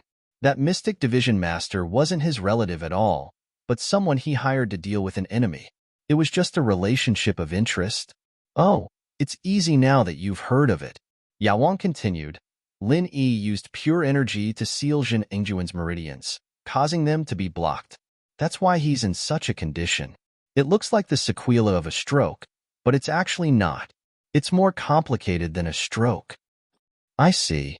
Jindajo listened to Yao Wang's explanation and became even more nervous. Then how do I cure it?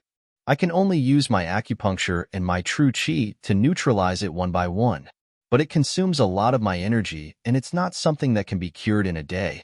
So the process is more complicated. Yao Wang sighed. To be honest, it's not easy to treat this patient. Yao Wang, you have to save my son. If you don't do anything, what will happen to Ingjun in the future? Although his crooked mouth and crippled leg won't affect his life, it'll be a joke if he goes out. Jindajo panicked. We can discuss the consultation fee. Can you please do me a favor? Because I have some history with Lin Yi, and your son is the first patient I've ever seen. So I'll just have to help him. Yao Wang said, but let's make this clear. I'm not a charity and I'll take a certain fee. Let's set the fee at 1 million per visit. Okay. Jindajo nodded quickly. 1 million per visit wasn't a lot. His son's condition was too complicated. Even 10 million couldn't cure him. All right, since you've agreed, I'll transfer the Jin Qi in your son's body today. I'll transfer it from his legs to his hands, and from his mouth to his ears. This way, one of his ears will be crooked, and one of his hands will be useless. On the surface, he'll look like a normal person. As for your ears and hands, I will slowly dissolve them for you. Medicine King said, All right, that would be great. When Jindajo heard this, he realized that it was possible to transfer his true qi. After transferring it, it wouldn't be too obvious. That was great. His ears and hands could slowly recover in the future. As long as his appearance looked like a normal person, it would be fine. All right, since you've agreed, I'll start the treatment now. The Yao Wang nodded, took out the silver needles, and prepared to start the treatment. In fact, Lin Yi was only punishing him lightly. Lin Yi didn't want to create a complicated disease, so Yao Wang could easily solve it. Yao Wang's so-called transfer was to heal Zhen Engjuan's mouth and legs, then use the same method to seal the meridians around his ears and hands. It sounded like a diversion, but in fact, it was to create an opportunity for him to make money next time. Or else, 1 million was a little too little. Yao Wang had already set a goal to squeeze at least 10 million from Zhen Engjuan. Soon, under Yao Wang's acupuncture, Zhen Engjuan's mouth and legs returned to normal. However, one of his ears was deaf and one of his hands couldn't feel anything. However, These problems were hidden and couldn't be seen on the surface. Jiningjun and Jindajo were naturally grateful to Yaowang. After paying the fees, they agreed on the next time and left happily. Looking at the father and son from House Jin leaving, a cold smile appeared on Zhao Qibing's face. Two idiots. Just wait to give me money. Master Bing, I've decided to get 10 million from the father and son from House Jin. What do you think? Yaowang told Zhao Qibing his idea. 10 million? So little? Zhao Qibing frowned. I heard that Jindajo is very rich. His assets are over 100 million. You should get at least half of it, right? 50 million. Hiss. Yaowang was shocked. Master Bing was a ruthless man. He was even more ruthless than him. He thought that 10 million was a lot, but Master Bing asked for 50 million straight away. However, Yaowang couldn't understand why Jiningjuan's problems were worth 50 million. He couldn't help but ask, Master Bing, 1 million for one time and 10 times for 10 times, isn't that a lot? Are you stupid? Zhao Qibing glared at him. Can't you make more problems when you treat him? This shouldn't be a problem for you, right? Do you need me to teach you this? Jiningjun is a man who enjoys alcohol and women. If you make him impotent, let's see if he'll ask for help with a lot of money. If you're afraid of suspicion, then just do it to Jindajo and make that old man's sexual function fail. I understand, Master Bing. Yaowang heard Zhao Qibing's words and was enlightened. Even a black-hearted doctor like him wasn't as black-hearted as Master Bing. Master Bing was too black-hearted. Almost all the famous people in Songshan knew that Jiningjun had a strange disease. It caused a huge commotion, and it wasn't a secret that Jindajo asked Zhou Tianyi to search for a doctor. However, the news that Jiningjuan's disease was cured by a new Zhao Yaowang shocked everyone. In the past, everyone in Songshan knew that Guan Shuamin was a miracle doctor.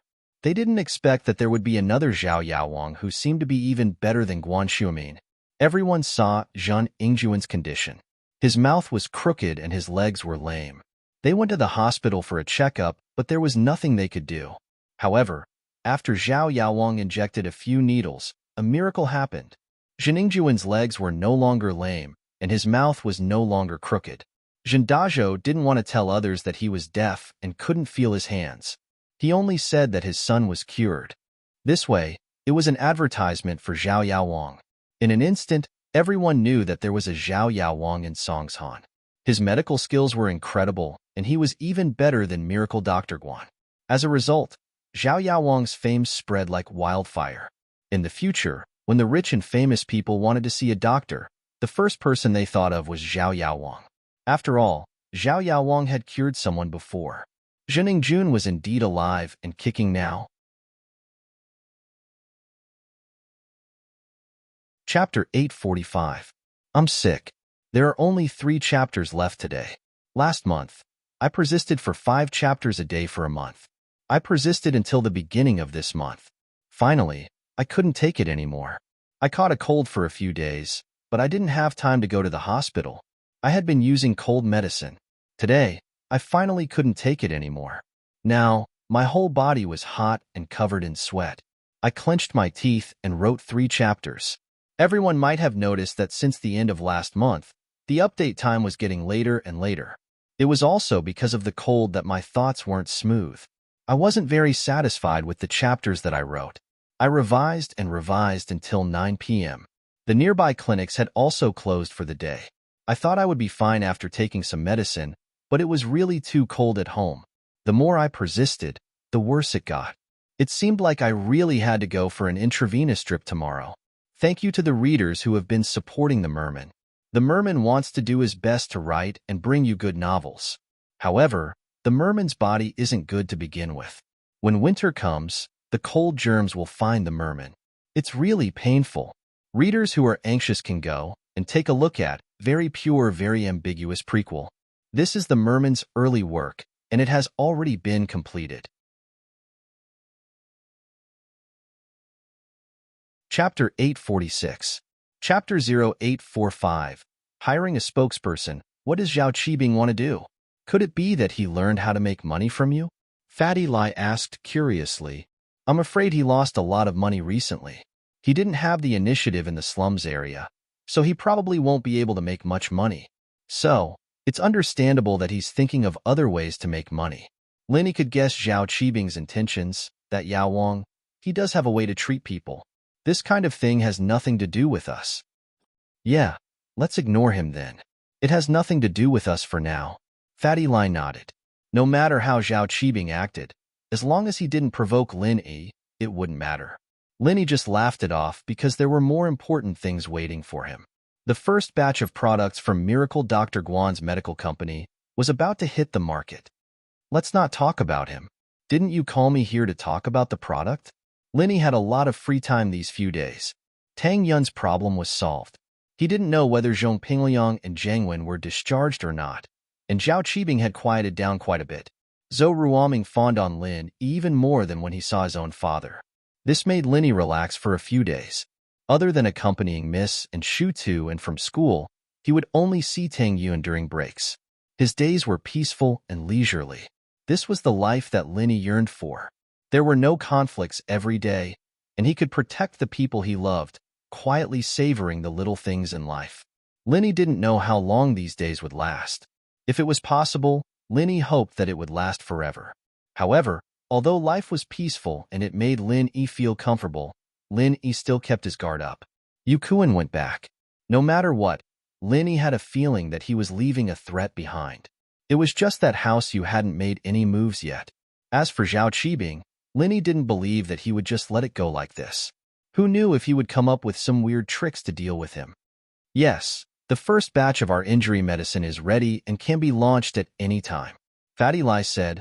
However, when our company opened, we didn't hold any ceremony. Although Miracle Dr. Guan's medical company is quite famous outside, we still need to hold a product launch for the release of a new product. Press conference? Why is it so troublesome? Lin Yi didn't think that launching a product into the market required such a complicated process. Yeah, it's just a way to show the company's strength. It's just like Qibing real estate companies building completion ceremony. Fatty Lai was an expert in business, so it was natural for him to be able to make sense of it. It's just that we ruined his completion ceremony. If that's the case, then it's up to you. Lin Yi felt that he wasn't doing his job as a hands-off boss. He knew nothing about business. If it weren't for Fatty Lai, a follower he'd met halfway, it would have been hard for him and Shuamin to run the company. All right, then I've decided. Fatty Lai nodded. Because our company's publicity is almost done, now is the best time to go public. Once our product is launched, there will be a lot of media outlets promoting us for free. But, according to the usual practice of many companies, they usually hire celebrities to boost the popularity of their new product launch. Celebrities? You know them? Lin Yi wasn't interested in celebrities, and he didn't watch TV. To him, celebrities weren't as cute as the girls at home. I don't know. Fatty Lai smiled bitterly, but money makes the world go round. As long as we're willing to pay, it's easy to hire a spokesperson. Oh, it's up to you then. Lin Yi shrugged and said indifferently. Then, boss, do you have any good candidates in mind? Fatty Lai knew that many companies hired celebrities to be their spokesperson not only to bring popularity to their products, but also because the boss of the company was a fan of the celebrity. So, Fatty Lai wanted to ask Lin Yi which celebrity he liked. Candidate? Lin Yi paused. He didn't know any celebrities, so how could he know? But suddenly, a name popped up in his head.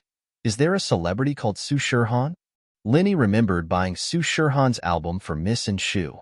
He also saw Miss and Shu watching her concert in the villa. She was quite an eye candy, jumping around on the stage.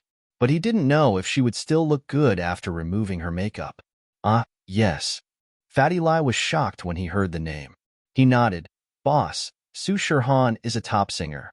Fatty Lai calculated in his heart. How much would it cost to hire Su Shirhan to be their spokesperson? Su Shirhan was super popular right now. A lot of middle school students were her fans. Her status must be high. But since it was Lin Yi who suggested it, Fatty Lai didn't say anything. He just had to try his best. Oh, then invite her. Lin Yi didn't think that Su Shirhan was powerful, so he didn't think much of it. He only heard that Miss, Shu, and Tang Yun were her fans. Lin Yi just wanted to invite them to have some fun. As for Lin Yi himself, he didn't even look at celebrities in detail. Naturally, he wasn't her fan. Okay, I'll try my best. Fatty Lai nodded and noted it down. Oh right, boss. Are you going to the product launch? Me? I'll pass. Lin Yi shook his head. This medical company was just for fun. Linny wanted to use it to earn some pocket money. But as his friendship with Miss Shu deepened, Lin Yi didn't feel like he was living under someone else's roof anymore. Although, Lin Yi didn't know if it counted as friendship. Anyway, Missy didn't look down on him anymore. Furthermore, Missy was someone who didn't care much about money. So now that the medical company was established, it was a public service. It was impossible to earn money in a short period of time. The price of the medicine was set low, so it could compete with Dr. Kang's golden creation. Fatty Lai knew that Lin Yi always kept a low profile, so he asked before. Since Lin Yi didn't want to participate, he didn't force him. He continued, Boss, about Kong Xiaobo and Fawn. I've arranged it like this. What do you think?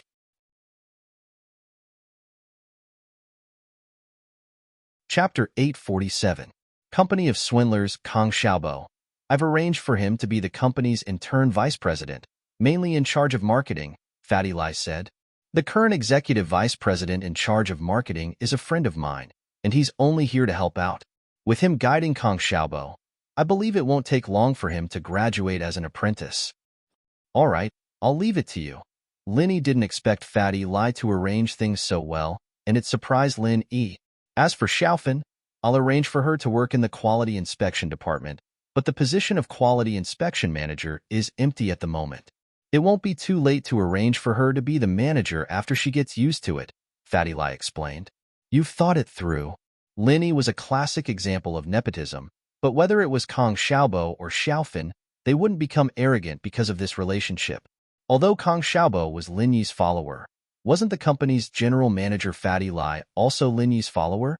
With Kong Xiaobo's grades, he wouldn't be able to get into any university, at most a third-rate one. It wasn't because he didn't study hard, but because Kong Xiaobo wasn't talented enough. He wasn't as smart as the Miss and Yushu, and he didn't have much of a heart. No matter how hard he studied, he could only maintain a below-average standard. Songshan Songshan was a good school, but that didn't mean that every student could get into a famous university. Students like Xiaobo, who weren't good at studying, could get into a better university if they had some connections or money, but those who didn't have any connections or money could only get into a third-rate university. Kong Xiaobo had thought things through a while ago, so he decided to put his studies aside and put his energy into managing the company. He could just get into a third-rate university to pass his time, and when the company had some results, he could study for an MBA or something. It wasn't a bad way out. Evidently, Kong Fu and Kong Mu had thought it through as well. What was the point of studying hard for 10 years? Wasn't it just a good job in the future? Now, he had a job, and it was a deputy general manager. In this day and age, even if you were a PhD student who had returned from abroad, without any experience or connections, it was impossible to give you a deputy general manager position. After Linny left, Fatty Lai started looking for connections and connections. The contact information of the celebrities in the entertainment industry might be a secret to the common people, but it wasn't the same for the rich businessmen. They were always looking for endorsements, and the entertainment companies were more than willing to work with them. Fatty Lai quickly found the entertainment company Su Shirhan belonged to and contacted her manager. Needless to say, the manager of a superstar like Su Shirhan was very arrogant. She picked up the phone and hurriedly asked, "Who are you? What's the matter?" The way she spoke made Fatty Lai frown, but he still said patiently, "Hello, I'm from a company, and I want to cooperate with Miss Su Shirhan." The manager's tone softened a little after hearing that Fatty Lai was from a company, but it was still cold. "Which company are you from? What kind of strength? Why would he want to collaborate with Miss Su? Are you attending an event or endorsing a product?" The manager couldn't be blamed for being cold. There were a lot of people calling to harass Su Shirhan, and the manager couldn't be more annoyed every day. Before confirming the identity of the person calling, she couldn't let her guard down. "Hello, I'm the CEO of Miracle Dr. Guan's medical company, Lai Changyi. I'm looking for Miss Su Shirhan to endorse our company's product and also to attend a new product launch." Fatty Lai could see that the manager was a straightforward person, so he didn't waste any time and said his purpose directly. "Miracle Dr. Guan's medical company?" The manager was startled and asked, "Is it Guan Xuemin's company?" Yes. Miracle Dr. Guan is Guan Shuamin. Fatty Lai nodded. It seemed like the manager knew about his company. Guan Shuamin's company. Isn't it a scammer company? What Miracle Dr. Guan? It's a scammer. The manager's tone turned nasty, and before Fatty Lai could say anything, he hung up the phone with a bang. Do. Fatty Lai looked at the phone and didn't know if he should laugh or cry. How did Guan Shuamin become a scammer? His own company, how did it become a scammer company? When did he offend Su Shirhan's manager? Wang Sis, why are you talking so loudly? Why are you calling him a scammer? A heavenly voice sounded from behind Sister Wang. A girl wearing a bathrobe, with fair skin and a slight blush, walked over. She looked like a fairy who had just come out of the bath. Her hair was still wet, and it was casually scattered. Her pretty face didn't have the slightest bit of makeup on, but she still looked very lovely. She was the superstar Su Shirhan who had countless fans, and was the idol of many middle school and university students. But at this moment, she didn't act like a superstar at all.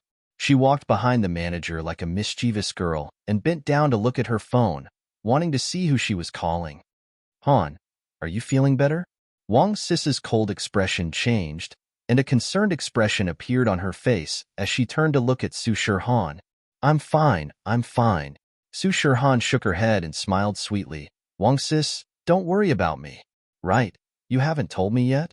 What happened before? Also, Wang Sis, why is your temper so bad these days? You're always so cold when you pick up the phone.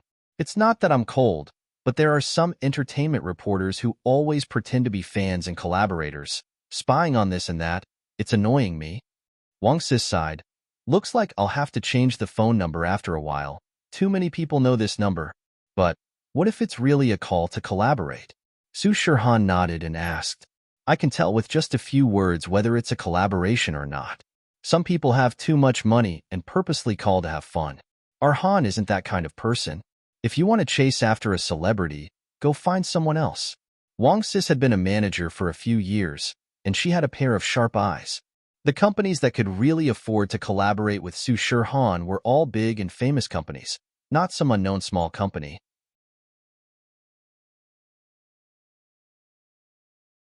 Chapter 848. The celebrity's strange illness. When she grew up and entered the entertainment industry, it was Wang Sis who acted as her manager, shielding her from the wind and rain. Although Wang Sis wasn't her real sister, in Su Shirhan's eyes, she was more or less like a real sister. Now that she was earning money, Su Shirhan would always split the income into two, one under Wang Sis's name. Although Wang Sis didn't want it, Su Shirhan still insisted. No, it's a scammer company. Wang Sis shook her head. It's that Guan Shuamin, Miracle Dr. Guan's medical company. It's been hyped up on TV and newspapers recently, but it's actually a scammer, haha. Su Shirhan heard Wang Sis's words and couldn't help but smile helplessly. Wang Sis, Elder Guan is an expert in the medical world. How can he be a scammer? If he's not a scammer, then why can't he cure your illness? After acupuncture for so long, there's no improvement at all. He even said that he could cure it. Wang Sis said with disdain. You can't say that. So many hospitals couldn't cure it either, right? It's just that my illness is a bit strange. Su Shirhan didn't think that Guan Shuamin was a scammer, since her situation was too complicated. Forget it, we have to have a conscience when we're endorsers. If he can't even cure your illness, how can he call himself a miracle doctor? We can't just let you lie with your eyes wide open, right? Wang Sis said indifferently. Su Shirhan heard Wang Sis's words and couldn't help but smile and shake her head. It's not like there aren't such celebrities. Fake endorsements, there's a lot of them nowadays. I think I should call Master Guan and apologize to him. He was very attentive when he treated me. Do what you want, this kind of scammer. Why bother with him? Wang Sis was a person who had a clear distinction between love and hate. She had a very strong personality, unlike Su Shirhan, who was pure and didn't have complicated thoughts.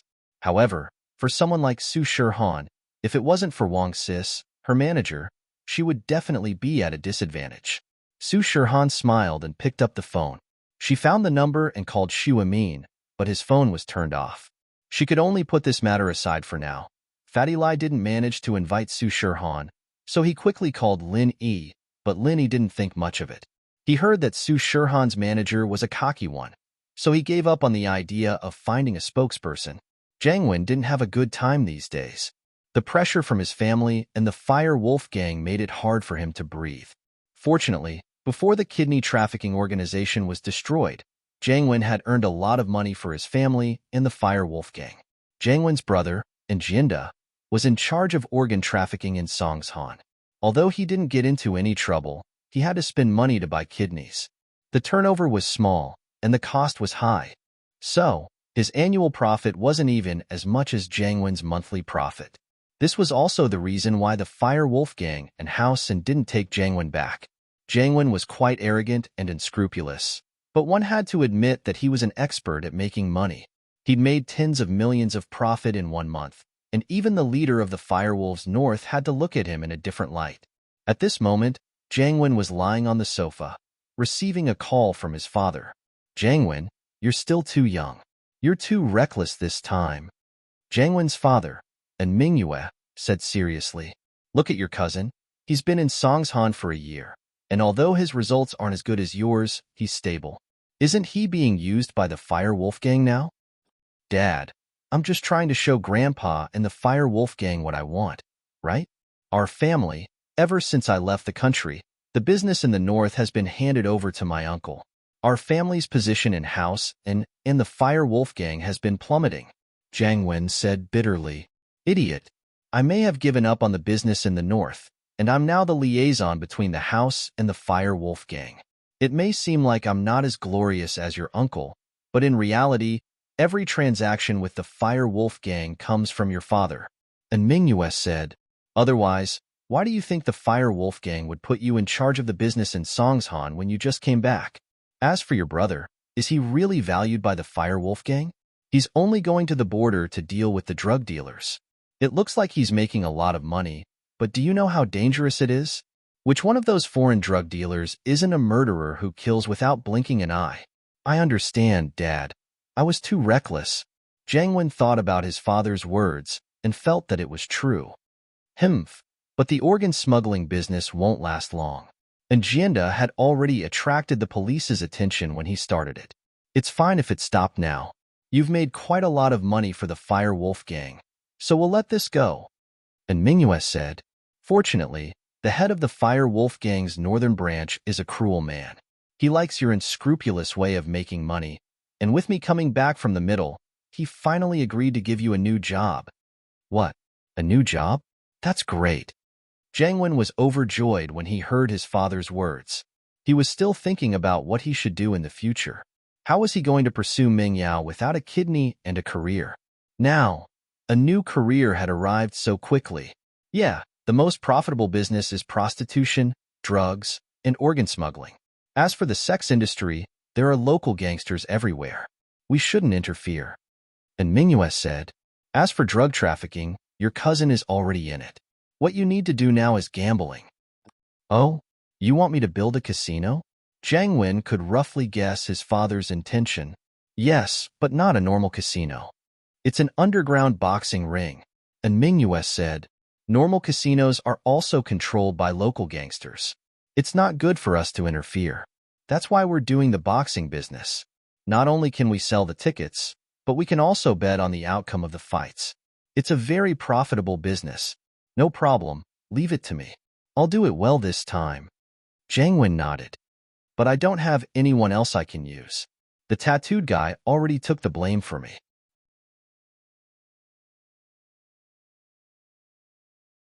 Chapter 849. Jiang Wen's kidney transplant. Don't worry, father. I know what I'm doing. But can you send me another person who can run errands? Otherwise, these two won't be able to help me take care of things. Jiang Wen wasn't an idiot. One was a fighter, and the other was a doctor. They were both important figures in the Firewolves, and so he couldn't just use them as scapegoats. The kidney trafficking company had taught him a lesson.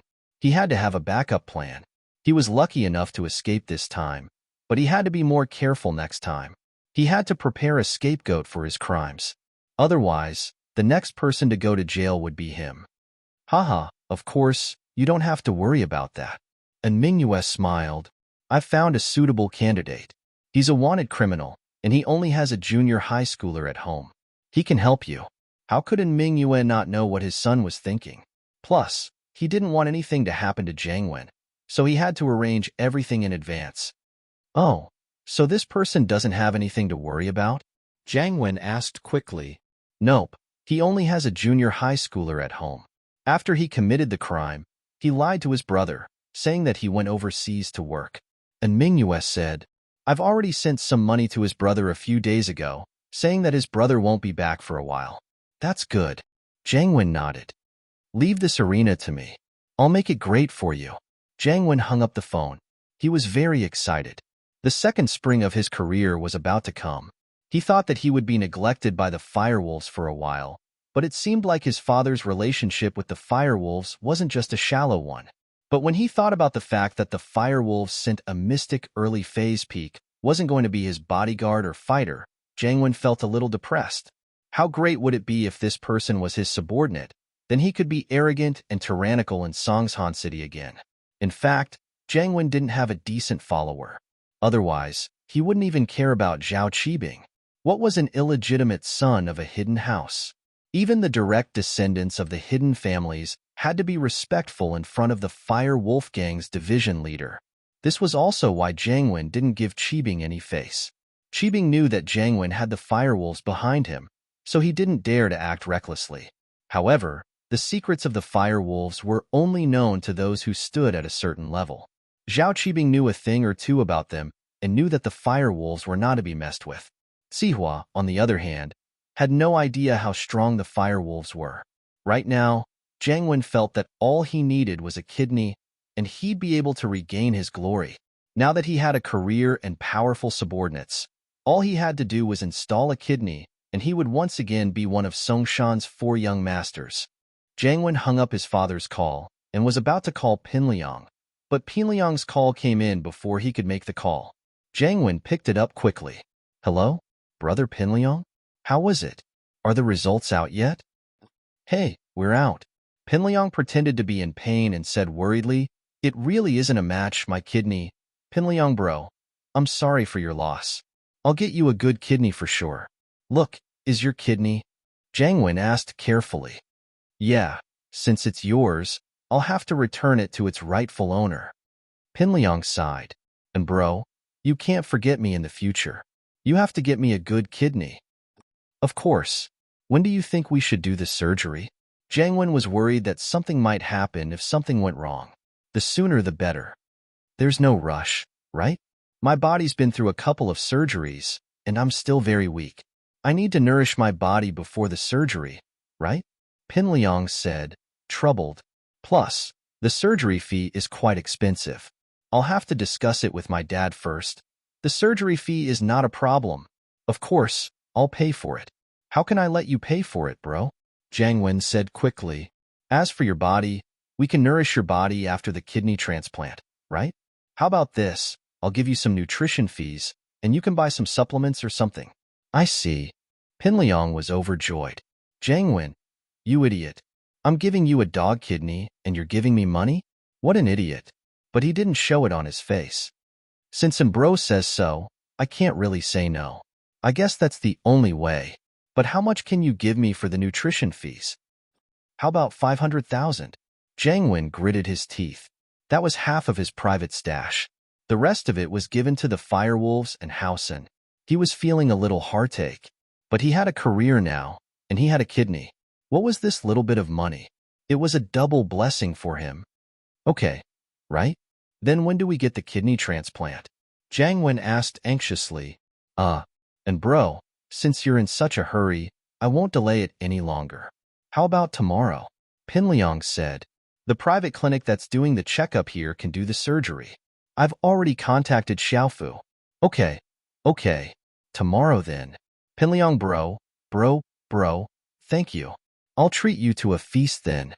Jiang Wen was overjoyed by Pinliang's words and quickly thanked him. After Pinliang hung up, Xiaofu asked, Liang bro, how was it? Did Jiang Wen agree? He did. We'll get the kidney transplant tomorrow, and then give me 500,000 as compensation. Pinliang said, Is everything ready on your side? Everything's ready. We can do the surgery anytime. Gao Xiaofu cackled and said, Brother Liang, I've also prepared a mad dog. I bought a mad dog from the dog hunting team. This mad dog is really hard to catch. Ha ha ha ha. We'll get that Jiangwen a mad dog kidney. We'll play him to death. Who told him to screw me over? Take my kidney away? Pinliang started laughing as well. Jiangwen, just you wait. The best part is yet to come. When Zhang Naipeo comes down from the mountain, it'll be your death. That's true. When Gunslinger comes out, no one will be able to fight him. Xiaofu said with anticipation. Liang bro, when do you think we can go see Naipeo?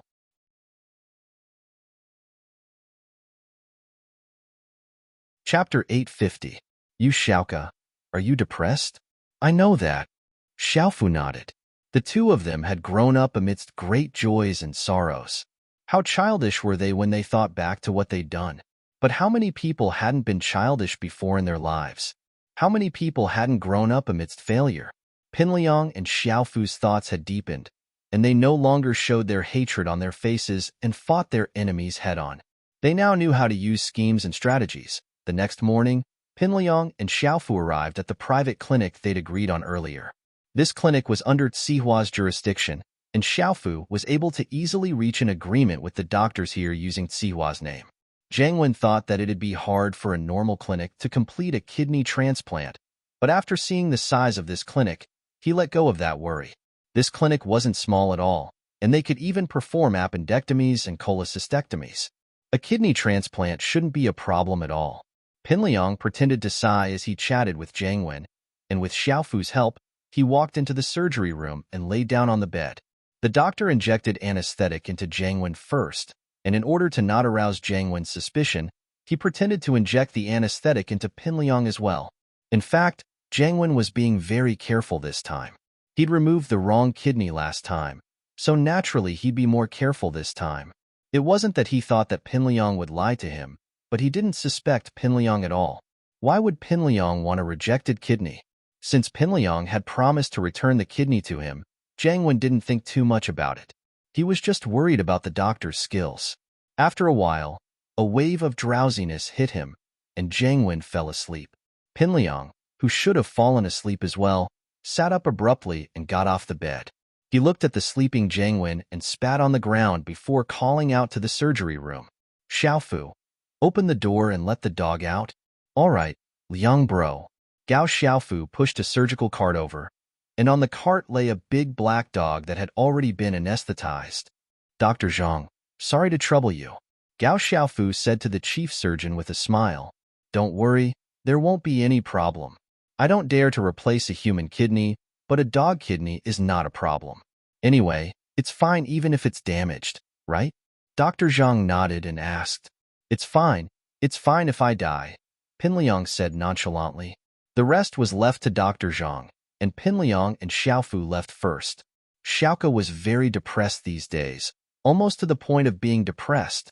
Qibing Real Estate wanted to demolish the orphanage, but before she could think of a good strategy, her source of income was cut off. Recently, the city's anti-theft campaign was in full swing, and Xiaoka realized that there was a plainclothes police patrolling every few steps. She didn't have a chance to make a move.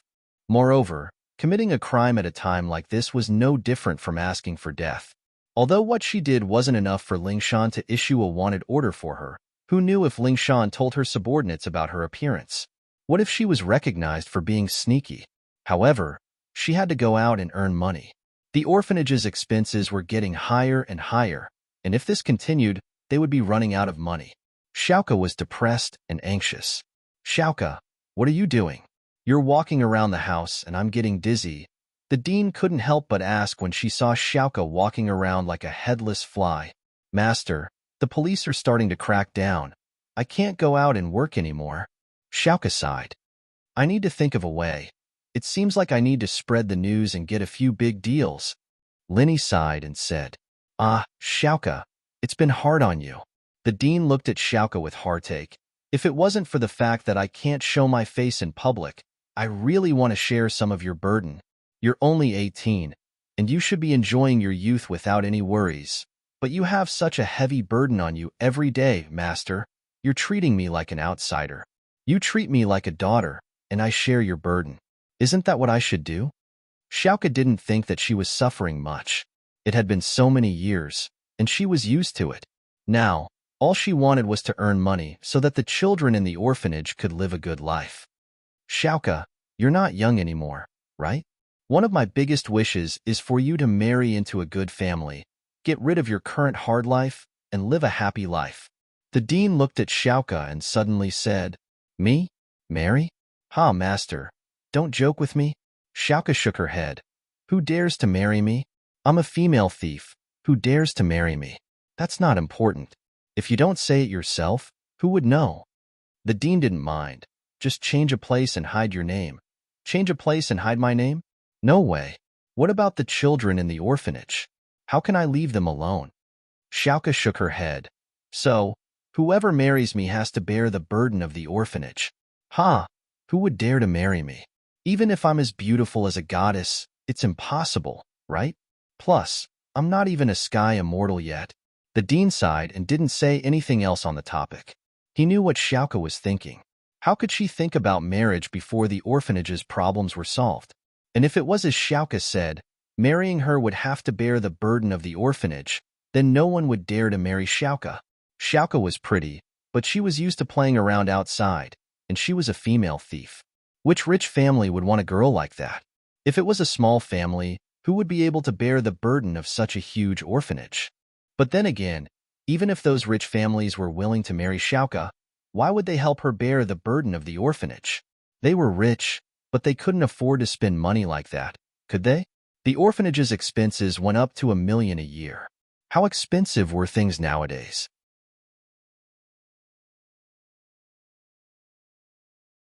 Chapter 851. House Kang's urging, what else can we do? We have to try, right? At least our sex Qinggong is good, and we're good at mechanisms. We're better than them. Xiaoka said proudly. Last time, I helped them rob tombs. If it wasn't for me, they'd be dead already. Just be careful. The dean knew that Xiaoka had made up her mind, so he didn't try to persuade her anymore. The orphanage couldn't lose its income, or else it wouldn't be able to survive. Xiaoka posted a mission on the thief store's website and waited for people to accept it. But normally, once a mission was issued, there wouldn't be people looking for it immediately. So during this time, Xiaoka decided to do something. After thinking about it, she felt that she didn't have any skills. The only thing she could think of was to sell flowers in front of the hospital. The risk was low, and she could still make a profit. After thinking about it, she brought Xiaoqin and the older kids to the wholesale market to buy some flowers. They started selling flowers in front of the first public hospital. In fact, there was a local boss who controlled the sales of flowers, but he knew Xiaoka. He knew that she was a cat burglar, and that she wasn't someone to be messed with. He also heard about the crackdown in the city, so he knew that Xiaoka selling flowers was just a temporary measure. It wouldn't last long, so he turned a blind eye to it. Kong Ming laid on the sickbed. Luckily, his legs were only fractured and not comminuted. It was a relatively light fracture, but as the saying goes, it takes 100 days to recover from an injury. Even if Kong Ming had some good medicine, he wouldn't be able to walk in a short amount of time. Fortunately, the wheelchairs were more intelligent. They could move forward and backward, and they could even turn corners. Wang Shubing and Zhu Xiaozhang followed them, so it didn't take too long. Today was the day that Kong Ming was discharged. Other than the terminally ill, it was a good thing for normal people to be discharged, but Kong Ming wasn't in a good mood. Guan Exine hadn't visited Kong Ming ever since she'd laid in bed for so many days. Kong Ming's main reason for staying in the hospital was to get close to Guan Exine, but now that he hadn't gotten close to her, he'd suffered for a few days in vain. Shubin, do you have any other good ideas? Kong Ming was panicking. His family had been calling him all the time, urging him to get Guan Exine as soon as possible. But his leg was broken. Where would he get the chance to get Guan Exine? Master Ming, I don't think we should use the excuse of being sick to get close to Guan Exine. Wang Shubing said after some thought. Nonsense. You think I don't know? Even Guan Exine is starting to get suspicious. If I get sick again, even if she doesn't think I did it on purpose, she'll still think that I'm an unlucky bastard who gets sick all the time. Who would want to be friends with me? Kong Ming snorted. Plus, Which patient she's in charge of has such a bad injury. She won't be able to control it well if it's light or heavy. Yeah, but I really can't think of any good ideas, Wang Shubing said carefully. The guides on picking up girls on the internet are all bullsh*t. They're just to trick people. There's no practical use at all. What are they saying on the internet? Kong Ming Ming asked. They're all about drugging her, getting on the car first and then paying for the ticket, Wang Shubing said. What the F***ck, you're on porn, right? What kind of nonsense is this? Kong Ming Ming heard Wang Shubing's words and knew that it was impossible. If he drugged Guan Xian, it'd be good enough if she didn't hate him to death. How could she tell him the formula? To hell with it. Yes. Yes. Wang Shubing wiped the sweat off his forehead. Didn't you tell me to go see her? But he didn't dare to refute. As they were talking, Kong Ming Ming's phone rang. Kong Ming picked it up and saw that it was his brother Kong Xiaolong. He quickly picked it up. Brother? Zhao Ming, I heard that you're leaving the hospital today. How's it going? Xiaolong had something to discuss with Kong Ming Ming, but Kong Ming had just been discharged from the hospital. As his brother, he had to visit him. I'm all right, but I still have to sit in a wheelchair. Brother, what's up? Kong Ming Ming asked. Isn't it that thing? Xiaolong sighed. The Xiao family came looking for Grandpa to force the marriage. They even brought a mystic class master. Motherfucker, are they trying to scare us? That's why you need to hurry up and get Guan Xian to give us the prescription. No matter what you do, you have to get it done as soon as possible. Otherwise, I'll have no choice but to marry Wang Xinyan. Kong Ming Ming thought that marrying Wang Xinyan would be a beautiful thing. If he was the one to marry her, he'd be more than happy to do so. But he also knew that if House Kong really had the formula for the pill of life extension and toxin cleansing, they'd have a qualitative leap. With this formula, they'd become one of the most powerful houses in the world. Although the aristocratic families that had consumed the pill of life extension and toxin cleansing didn't publicly announce the effects of the pill, they had secretly sent people to the Kong family to inquire if they had any intention of selling the pill of life extension and toxin cleansing they had purchased at the auction. If they could, they would offer a reasonable price. Reasonable price? House Kong had already spent more than 400 million on the pill of life extension and toxin cleansing. Wouldn't a reasonable price be more than 400 million? It was unimaginable. But Kong Ming Ming knew that even if they spent 500 million, it would still be worth it to some of the older members of the big houses, or even the hidden houses. One pill could extend one's lifespan by 10 years. That was money for life. It was worth it no matter how much it cost. Plus, Kong Ming Ming had experienced the effects of the pill of life extension and toxin cleansing firsthand, and he was still benefiting from it. His cold from before, and now that he'd been smashed by the house, had healed rather quickly. It was all thanks to the changes in his body. If it were the old Kong Ming Ming, with his weak kidneys, he'd be lying in the hospital a long time ago. As a result, once House Kong got the formula and refined the pill of life extension and toxin cleansing, wouldn't all the other houses have to give them some face? At that time, the Kong family would be promoted to an aristocratic family, and that would be a matter of course. I'll hurry, Kong Ming Ming said. But we can't rush this, right?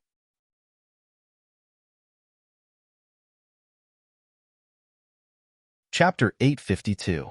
Oh, injury medicine formula? Raw material supply? Raw material supply? What do we need that for? Kong Ming Ming didn't understand what Xiaolong wanted. If we find out that their formula is the same as our golden creation, we can sue them for patent infringement, Xiaolong said. As for the raw material supply, we can contact them and ask them to sell all their raw materials to us. That way, Miracle Dr. Guan's medicine company won't have any raw materials to sell. If they can't make the product, then the formula will be useless. Is that so? I understand. I'll try my best to find out. Kong Ming Ming nodded. It's best to find out first. If the formula for the pill of life extension and toxin cleansing isn't easy, we can put it aside for now, Xiaolong said. Xiaolong said, after all, House Kang's biggest competitor is Miracle Dr. Guan's company. Okay, Kong Xiaoming replied. In his mind, he was thinking about how to get Miracle Dr. Guan's formula and the source of the raw materials. Did Guan Xian know about this? But even if she didn't, he could find out. It seemed like he had to get Guan Xian first. After hanging up, Kong Ming Ming was panicking. Miracle Dr. Guan's medicine company was going to release their new product next month.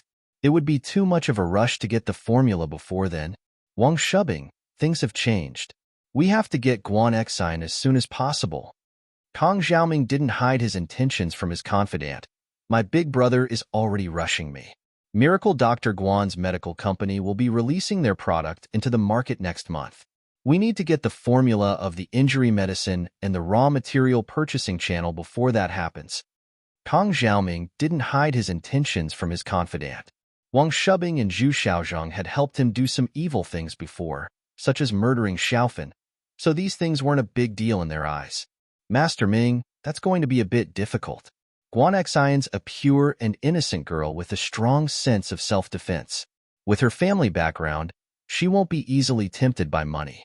That's why our methods of picking up girls like they're dirt aren't going to work. Wang Shubin frowned inside.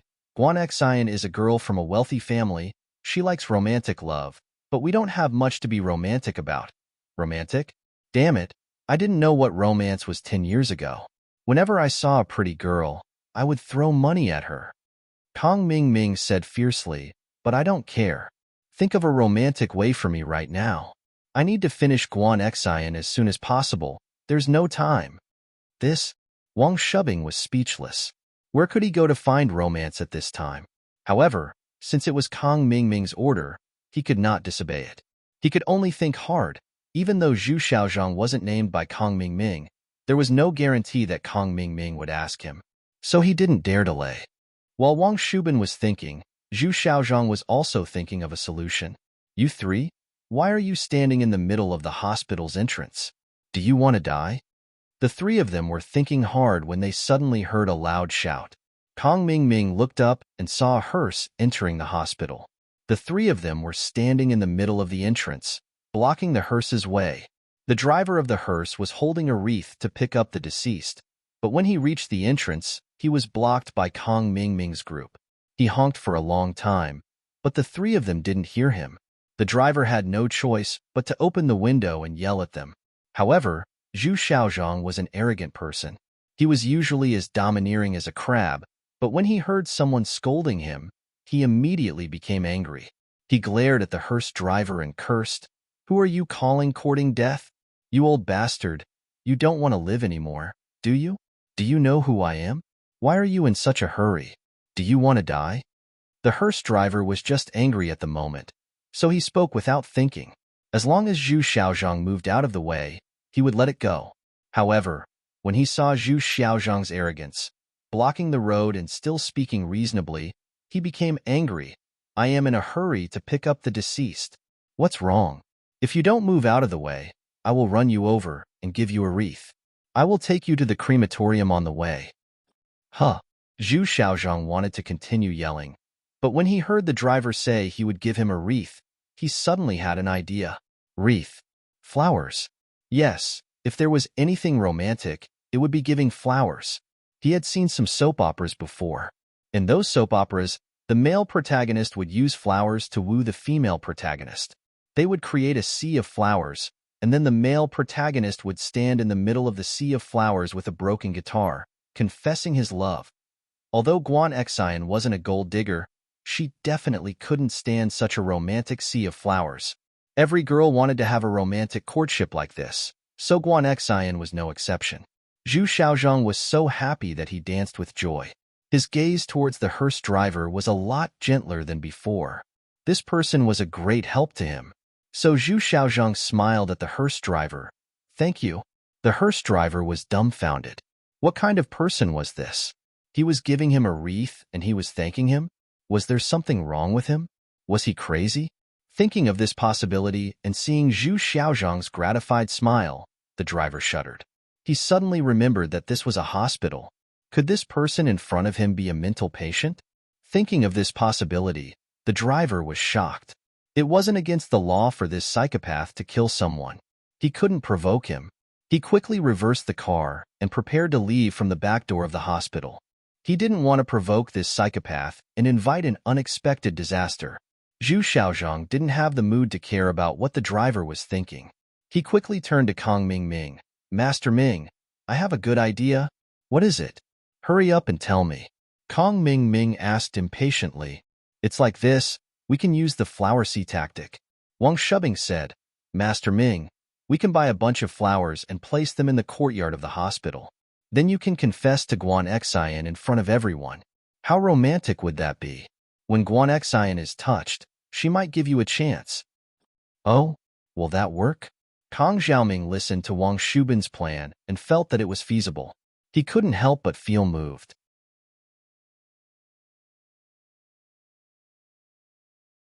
Chapter 853. Chapter 852. Rich Xiaoka, you're right. Kong Mingming nodded. Now that you mention it, I think so too. In those dramas, a lot of them use a sea of flowers to woo someone.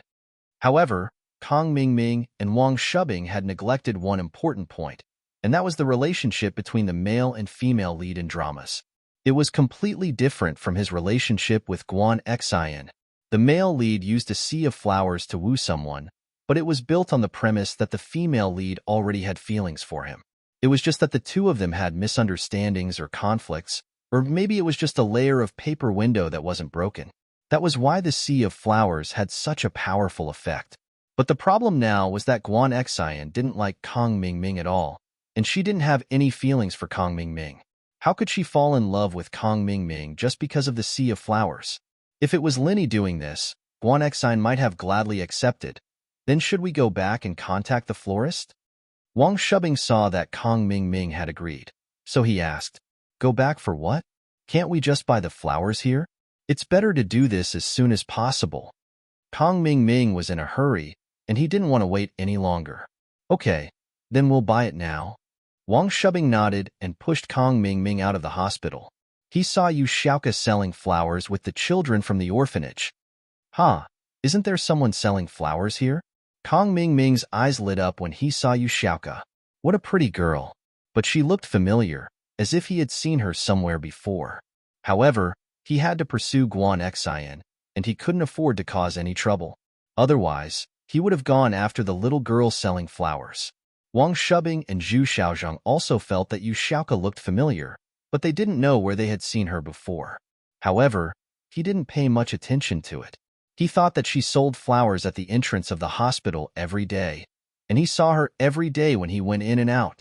However, it was no wonder that Yu Xiaoka was wearing a nurse's white coat. It was a completely different image from the one she was selling flowers right now. That was why Kong Xiaoming, Zhu Xiaozhang, and Wang Shubing didn't recognize her as the nurse who tricked them and sent them to the morgue.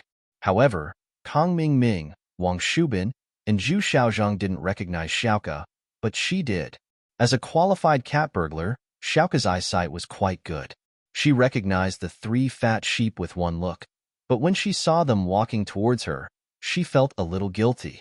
Could it be that the 3 of them recognized him? Xiaoka was a little worried, but thinking that she was just messing with them, they wouldn't know that she was the one who stole their wallets. She calmed down and pretended not to know them. Hey, how much are your flowers? We want to buy more. Do you have any left? Zhu Xiaozhang's tone was arrogant, but the more he acted like this, the more people would treat him as a fat sheep. Yes, I have as many as you want.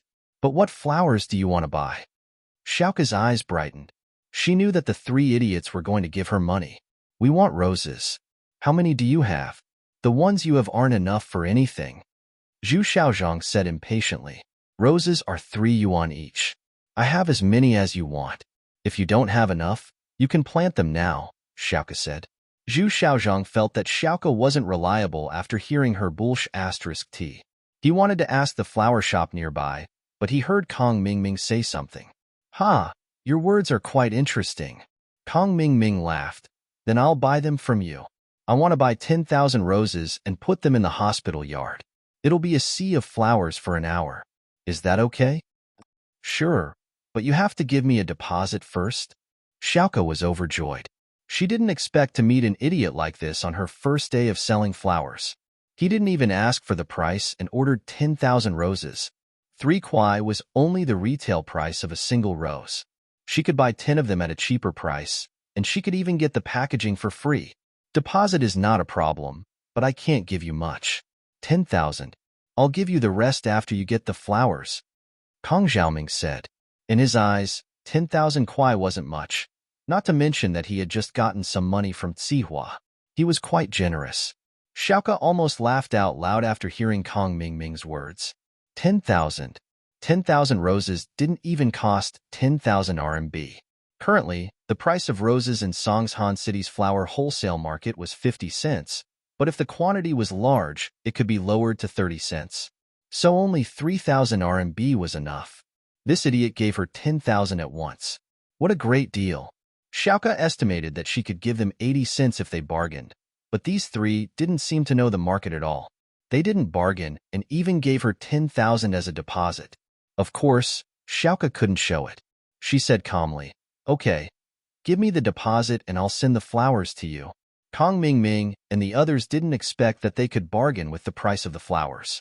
After all, they saw that Xiaoke was a street flower seller, and she didn't earn much from one flower. Plus, it was only a few kuai. Even Kang Mingming felt that it was beneath him to bargain. He was the second young master of House Kong. How could he argue with a few street flower sellers? If word got out, wouldn't people laugh their heads off? Kang Mingming sent Zhu Xiaozhang to a nearby ATM to withdraw 10,000 and gave it to Xiaoke. "Here's the deposit. If you do well, there's a reward." To Kang Xiaoming, 30 or 20,000 wasn't much, so he promised Xiaoke that if she did a good job, there would be a reward. He wanted her to do a good job for him. Xiaoke's eyes lit up when she heard that there was a reward. She gave Kang Mingming some ideas.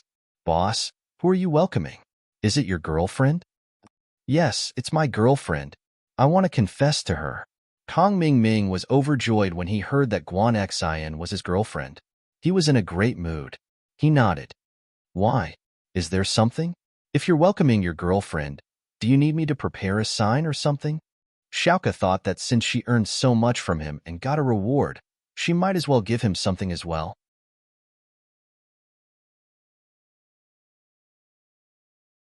Chapter 854. The big battle. Xiaoke was speechless. She wanted to give him a sign for free, but this guy wanted to give her money too? There was no reason for Xiaoke to reject it. So he nodded and said, "Boss, you are really straightforward. Your girlfriend must be very happy to have a boyfriend like you." "Wahaha, you know me too well." Of course, of course." Kang Mingming thought that with Xiaoke's lucky words, he would definitely be able to win today. He said to Xiaoke, "Didn't we agree on 30,000? If you do well today, I'll give you 50,000. But other than the sign, you have to buy me some other things."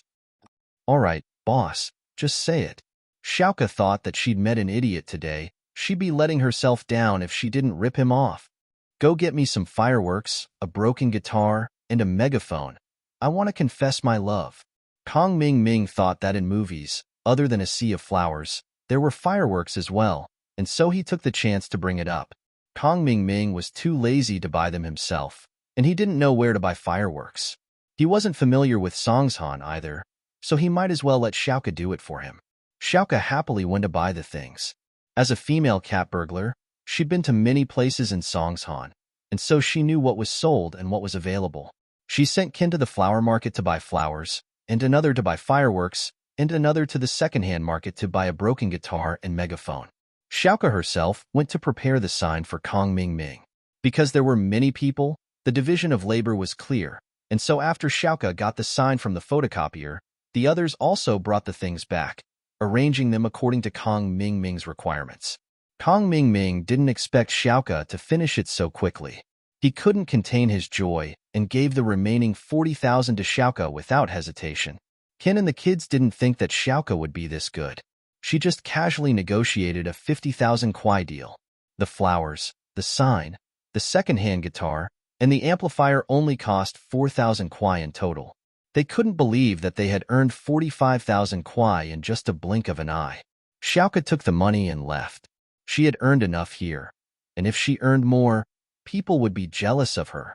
Xiaoke knew the rules here, and knew that there were flower shops in this area. In fact, these shops would send people to sell flowers in front of the hospital, and Xiaoke had stolen such a big business from them. How could the flower shop be willing to accept that? If she were to continue doing this tomorrow, these people would definitely cause trouble for Xiaoke. She knew when to retreat and took the money and left. But even so, there were still people who were jealous. The owner of the flower shop nearby looked at Xiaoke with a greedy and hateful gaze. He wasn't happy at all. If it wasn't for Mad Bull Bro telling him that Xiaoke wasn't someone to be messed with, he would have gone up and asked for a share. Seeing Xiaoke leave, the flower shop owner walked over and found Kong Ming. "Boss, I'm from Tiandao Flower Shop. Do you need any more flowers? I have them here, and they're very complete. We're done. What else do you want?"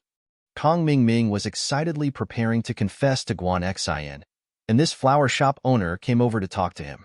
It pissed him off. "Go away. Don't get in the way." The flower shop owner could only back off. "Then you can come to me next time. I can give you a discount." All right, I got it." Kong Ming waved his hand and said impatiently, "Get the F***ck out."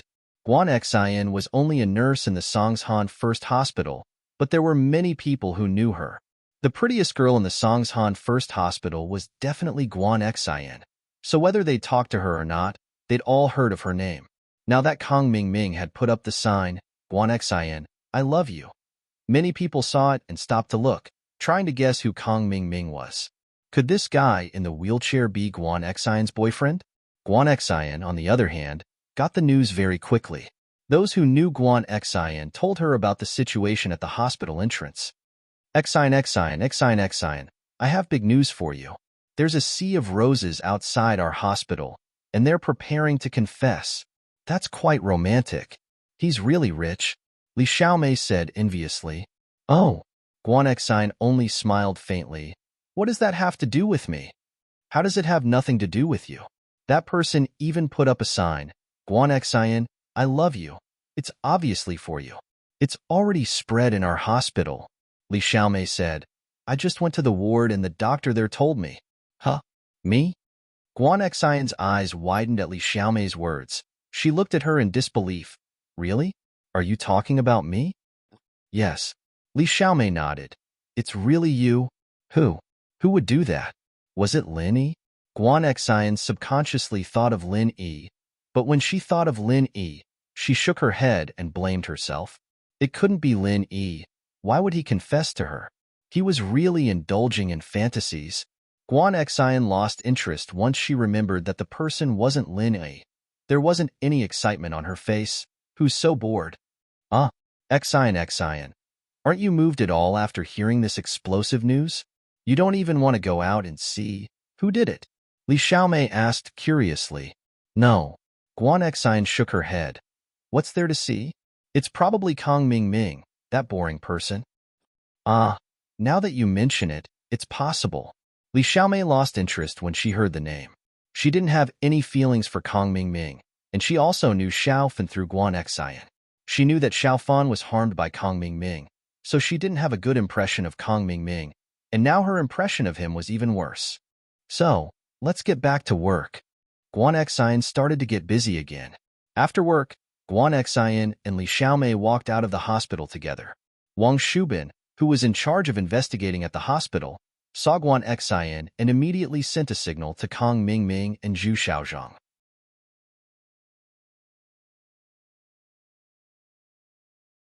Chapter 855. The greedy florist Guan Xian thought that Kong Xiaoming would be in a hurry to leave after waiting for so long, but she didn't expect to be startled by the fireworks as soon as she stepped out of the door. Kong Xiaoming's sudden voice startled her. Before Guan Xian could react, Kong Xiaoming started singing. "There's a girl in the hospital called Xian. She's pretty and kind. She has a pair of big, beautiful eyes, and her braids are thick and long." Kong Ming played the guitar and sang, giving off the vibe of a passionate prince. It was just that his voice was terrible, like a frog croaking. Not only did it scare Guan Xian, it also made the onlookers frown. "Xiaomei, let's go. Ignore him." Guan Xian hadn't been in a situation like this before. She was truly frightened by Kong Ming. Kong Ming panicked when he saw that Guan Xian was about to leave. He didn't care about singing anymore and went straight into his confession. Xian, you're the goddess in my heart. You're the electricity, you're the light, you're the legend. I only love you. Where are you guys from? Flammable items aren't allowed in the hospital, and fireworks aren't allowed. Plus, You've already disturbed the patients by shouting with a megaphone. Come with us to the police room for your punishment. Just as Kang Xiaoming was making a fuss, the police in the hospital's duty room received a report and ran over, surrounding Kang Xiaoming in an instant.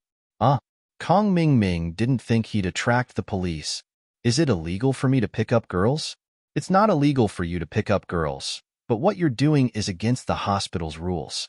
Come back with us. 2 police officers took Kang Mingming away. Everyone had gathered around to watch the drama, but before Kang Xiaoming could finish his confession, he was taken away by the police. Soon, everyone dispersed. Guan Xian breathed a sigh of relief. This Kang Mingming really was annoying. She didn't know what to do with him. Guan Xian didn't lack suitors in the past, but this was the first time she'd made such a big fuss. Phew! Guan Xian let out a long sigh of relief. She decided that the next time she saw Kang Mingming, she'd have a good talk with him. There was no hope between them, so he shouldn't waste his time. This person is really unlucky.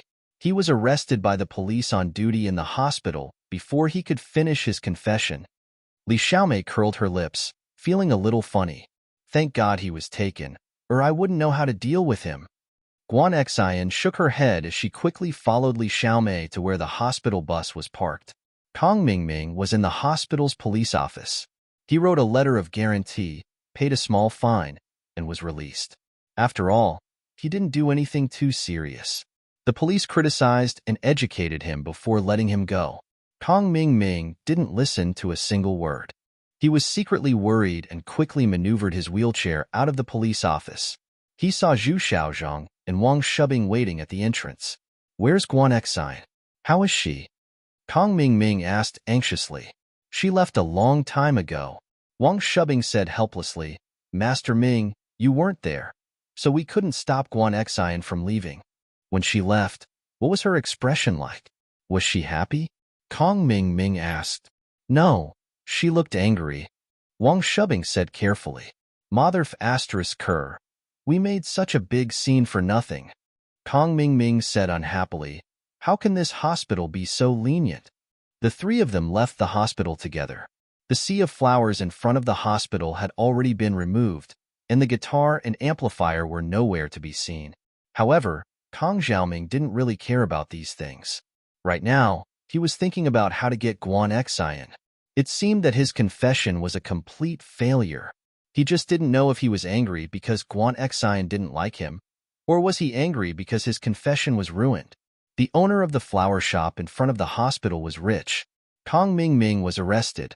Wang Shubing and Zhu Xiaozhong were also gone. The 10,000 roses in front of the door were now ownerless. The owner of the flower shop quickly called a few workers to collect all the roses and put them in her cellar.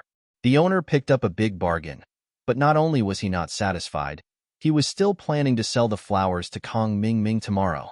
He waited at the hospital entrance and saw Kang Mingming and the other 2 walk over. He quickly greeted them with a smile. 3 bosses, do you still want to buy flowers? I have some cheap roses here, guaranteed to be cheap. Do you still want them tomorrow? What the **CK? Kang Mingming glared at the flower shop owner. Still want to buy? Still want to make a fool of himself tomorrow? Boss, didn't you fail today? Don't you want to continue tomorrow? The owner paused and was a little unwilling.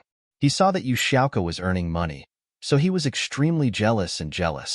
Now he picked up 10,000 roses and wanted to sell them to Kang Mingming. It would have been better if the owner didn't mention it, but once he mentioned the failed confession, Kang Mingming was furious. He really touched his sore spot. He was so angry that he pointed at the flower shop owner and ordered Zhu Xiaozhong and Wang Shubing, beat him up. Motherf **Ker. Don't be so noisy in front of me. As the saying goes, a man who is never content is like a snake trying to swallow an elephant. This owner was such a person. He obviously picked up 10,000 roses, but he still wasn't satisfied. He wanted to sell the 10,000 roses to Kang Mingming. In the end, he was beaten up by Wang Shubing and Zhu Xiaozhong. They beat the owner until he lost his temper. Although the owner had some background and knew the boss of this area, Mad Bull Bro, he saw that Kang Xiaoming and the other 2 were driving a Porsche Cayenne. One look and he could tell that they were rich people. He could only cry and beg for mercy. Kang Mingming's war of courtship ended in a farce. Guan Xian wasn't moved at all, making Kong Ming waste 50,000 yuan. However, Kong Ming didn't give up. The next afternoon, when it was almost time to get off work, he, Wang Shubing, and Zhu Xiaozhang squatted in front of the First People's Hospital, waiting for Guan Xian to get off work. Based on the current situation, what should I do? Kong Xiaoming sighed helplessly. He had accepted the mission his family gave him with full confidence. He thought that he could complete it perfectly, but who would have thought that Guan Xian would be so hard to deal with? Guan Xian wasn't moved no matter what he did. Logically speaking, his family background was similar to Guan Xian's, so they were considered a match. Why wasn't Guan Xian moved?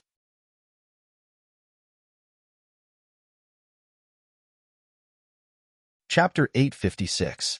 Guan Xian's father, yesterday was a good opportunity. If we continued, Guan Xian might really be moved and give you a chance.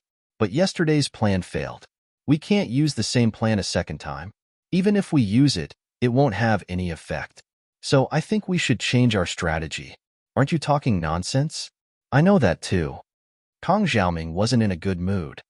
What I want right now is a practical solution, not a theoretical analysis like yours. I don't have much time left, do you know that?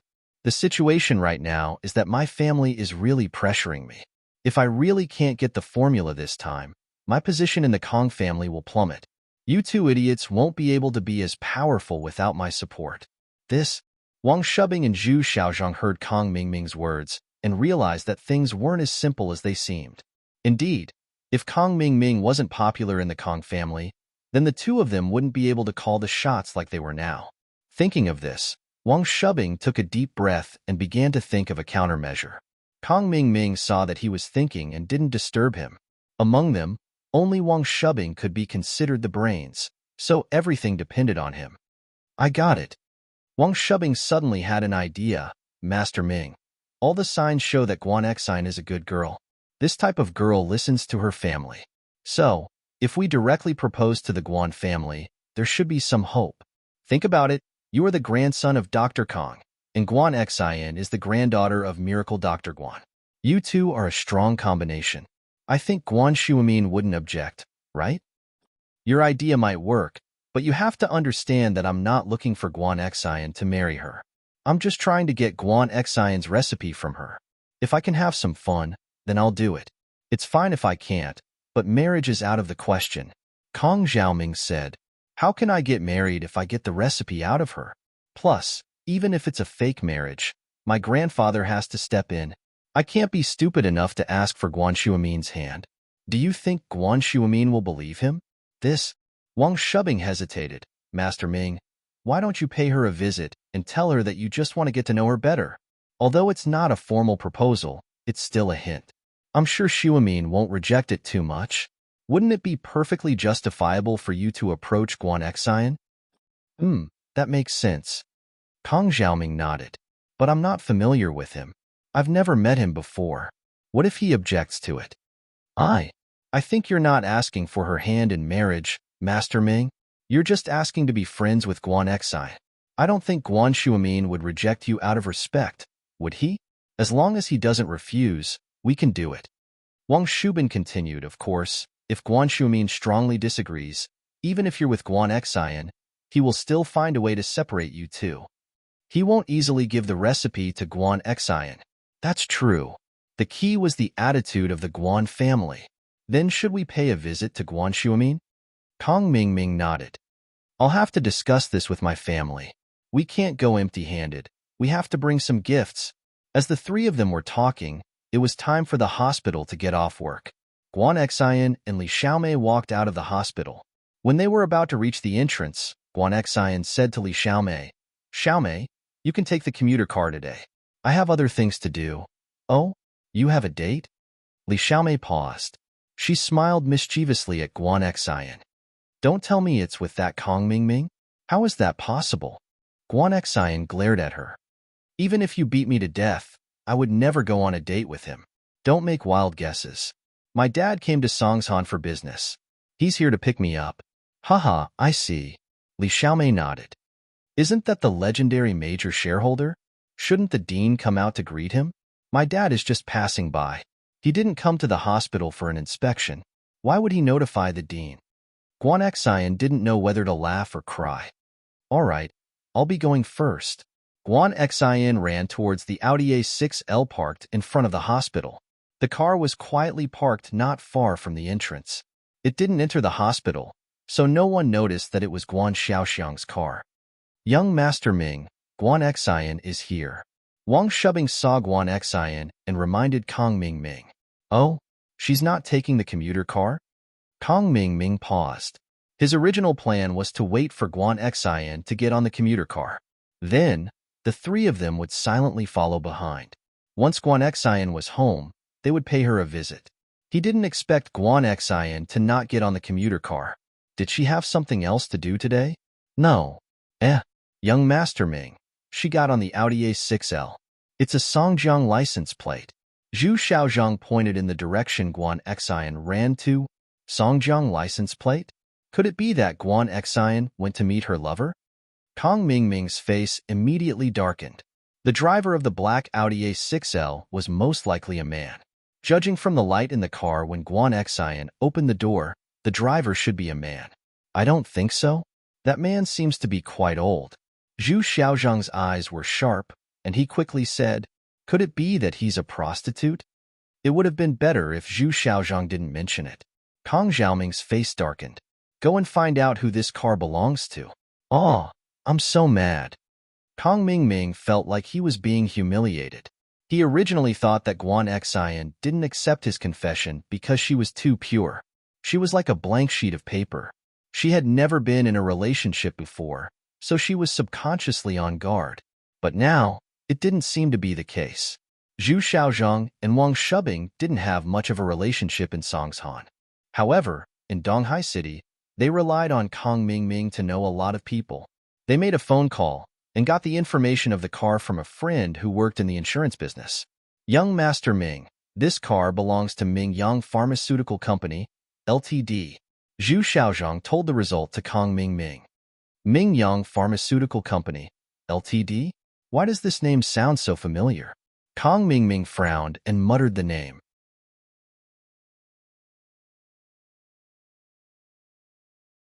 Chapter 857. Kong Mingming's visit. Yes, that's right. Kong Mingming also remembered after Wang Shubing's reminder. So, that man just now could be Guan Xian's father? It should be, or else he would be her father's driver. Wang Shubing nodded. Master Ming, I suddenly thought of something. If you visit Guan Xian's father, Guan Xiaoxiang, it might be more effective than visiting Guan Xueming. Oh? Why do you say that? Kong Mingming quickly asked.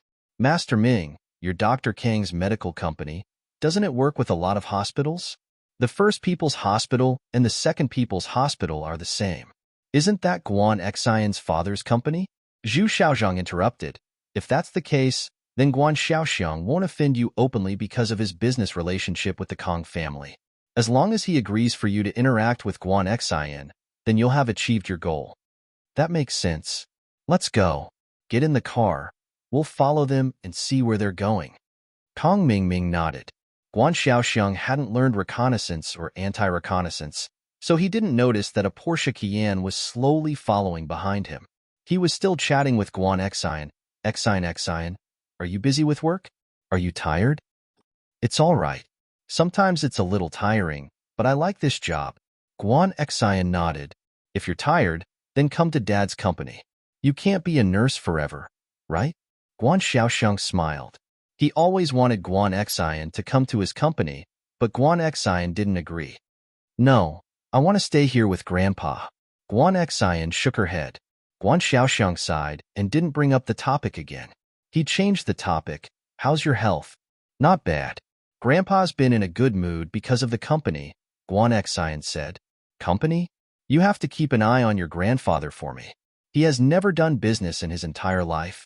Don't let him get cheated, or he will lose his reputation. When Guan Xiaoxiang heard about his father starting a company, he was a little displeased. When he first started his business, he wanted to use his father's name as a springboard to achieve some results. Especially that Lin Yi. He's so young, but I don't know what kind of talent he has for your grandfather to praise him so much. However, after he expressed his thoughts, he was sternly rejected by his father. He said that he was afraid that he would be cheated by his friend and that it would affect his reputation. Fortunately, he had the help of a benefactor, so he was able to expand his business.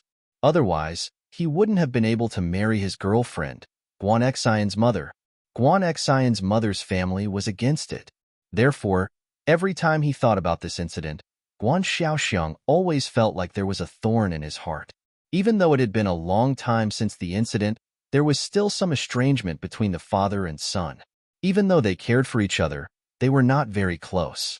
No, Lin Yi is a good person. He wouldn't lie to Grandpa. Guan Xian subconsciously defended Lin Yi when she heard her father's words. However, as soon as she opened her mouth, she felt that she was a little too impatient and blushed. Looking at his daughter's face, Guan Xiaoxiang suddenly frowned. Could it be that his daughter had fallen for Lin Yi? Guan Xiaoxiang didn't continue on this topic. The car slowly drove into Songshan Medical University. Guan Xiaoxiang parked the car in front of his father's villa. Even though the father and son's relationship wasn't very harmonious, Guan Xiaoxiang would still go home to visit Guan Shuamin every time he came back to work. Guan Shuamin's relationship with his son had been like this for the past few years. Now, he was used to it. When he saw his son return, he nodded and didn't say anything. He went back to his study and continued with his work. On the other hand, Guan Xiaoxiang sat on the sofa in the living room and chatted with Guan Xian about the hospital. Kong Mingming followed Guan Xiaoxiang's car all the way to the entrance of Guan Shumin's villa. In order to pursue Guan Xian, he bought a fake medical university pass so that he could enter and exit the family area. Master Ming, it looks like that person is Guan Xian's father. If he was a driver, he wouldn't be able to enter the villa. Should we go visit him tonight? Wang Shubin asked. Yes, we'll go buy some gifts first, then we'll visit him. Kong Mingming confirmed that the person was Guan Xian's father, Guan Xiaoxiang. He was relieved. Kong Xiaoming carried some famous cigarettes and wine as Wang Shubin pushed him to the front of the villa. He rang the doorbell of Guan Shuamin's house.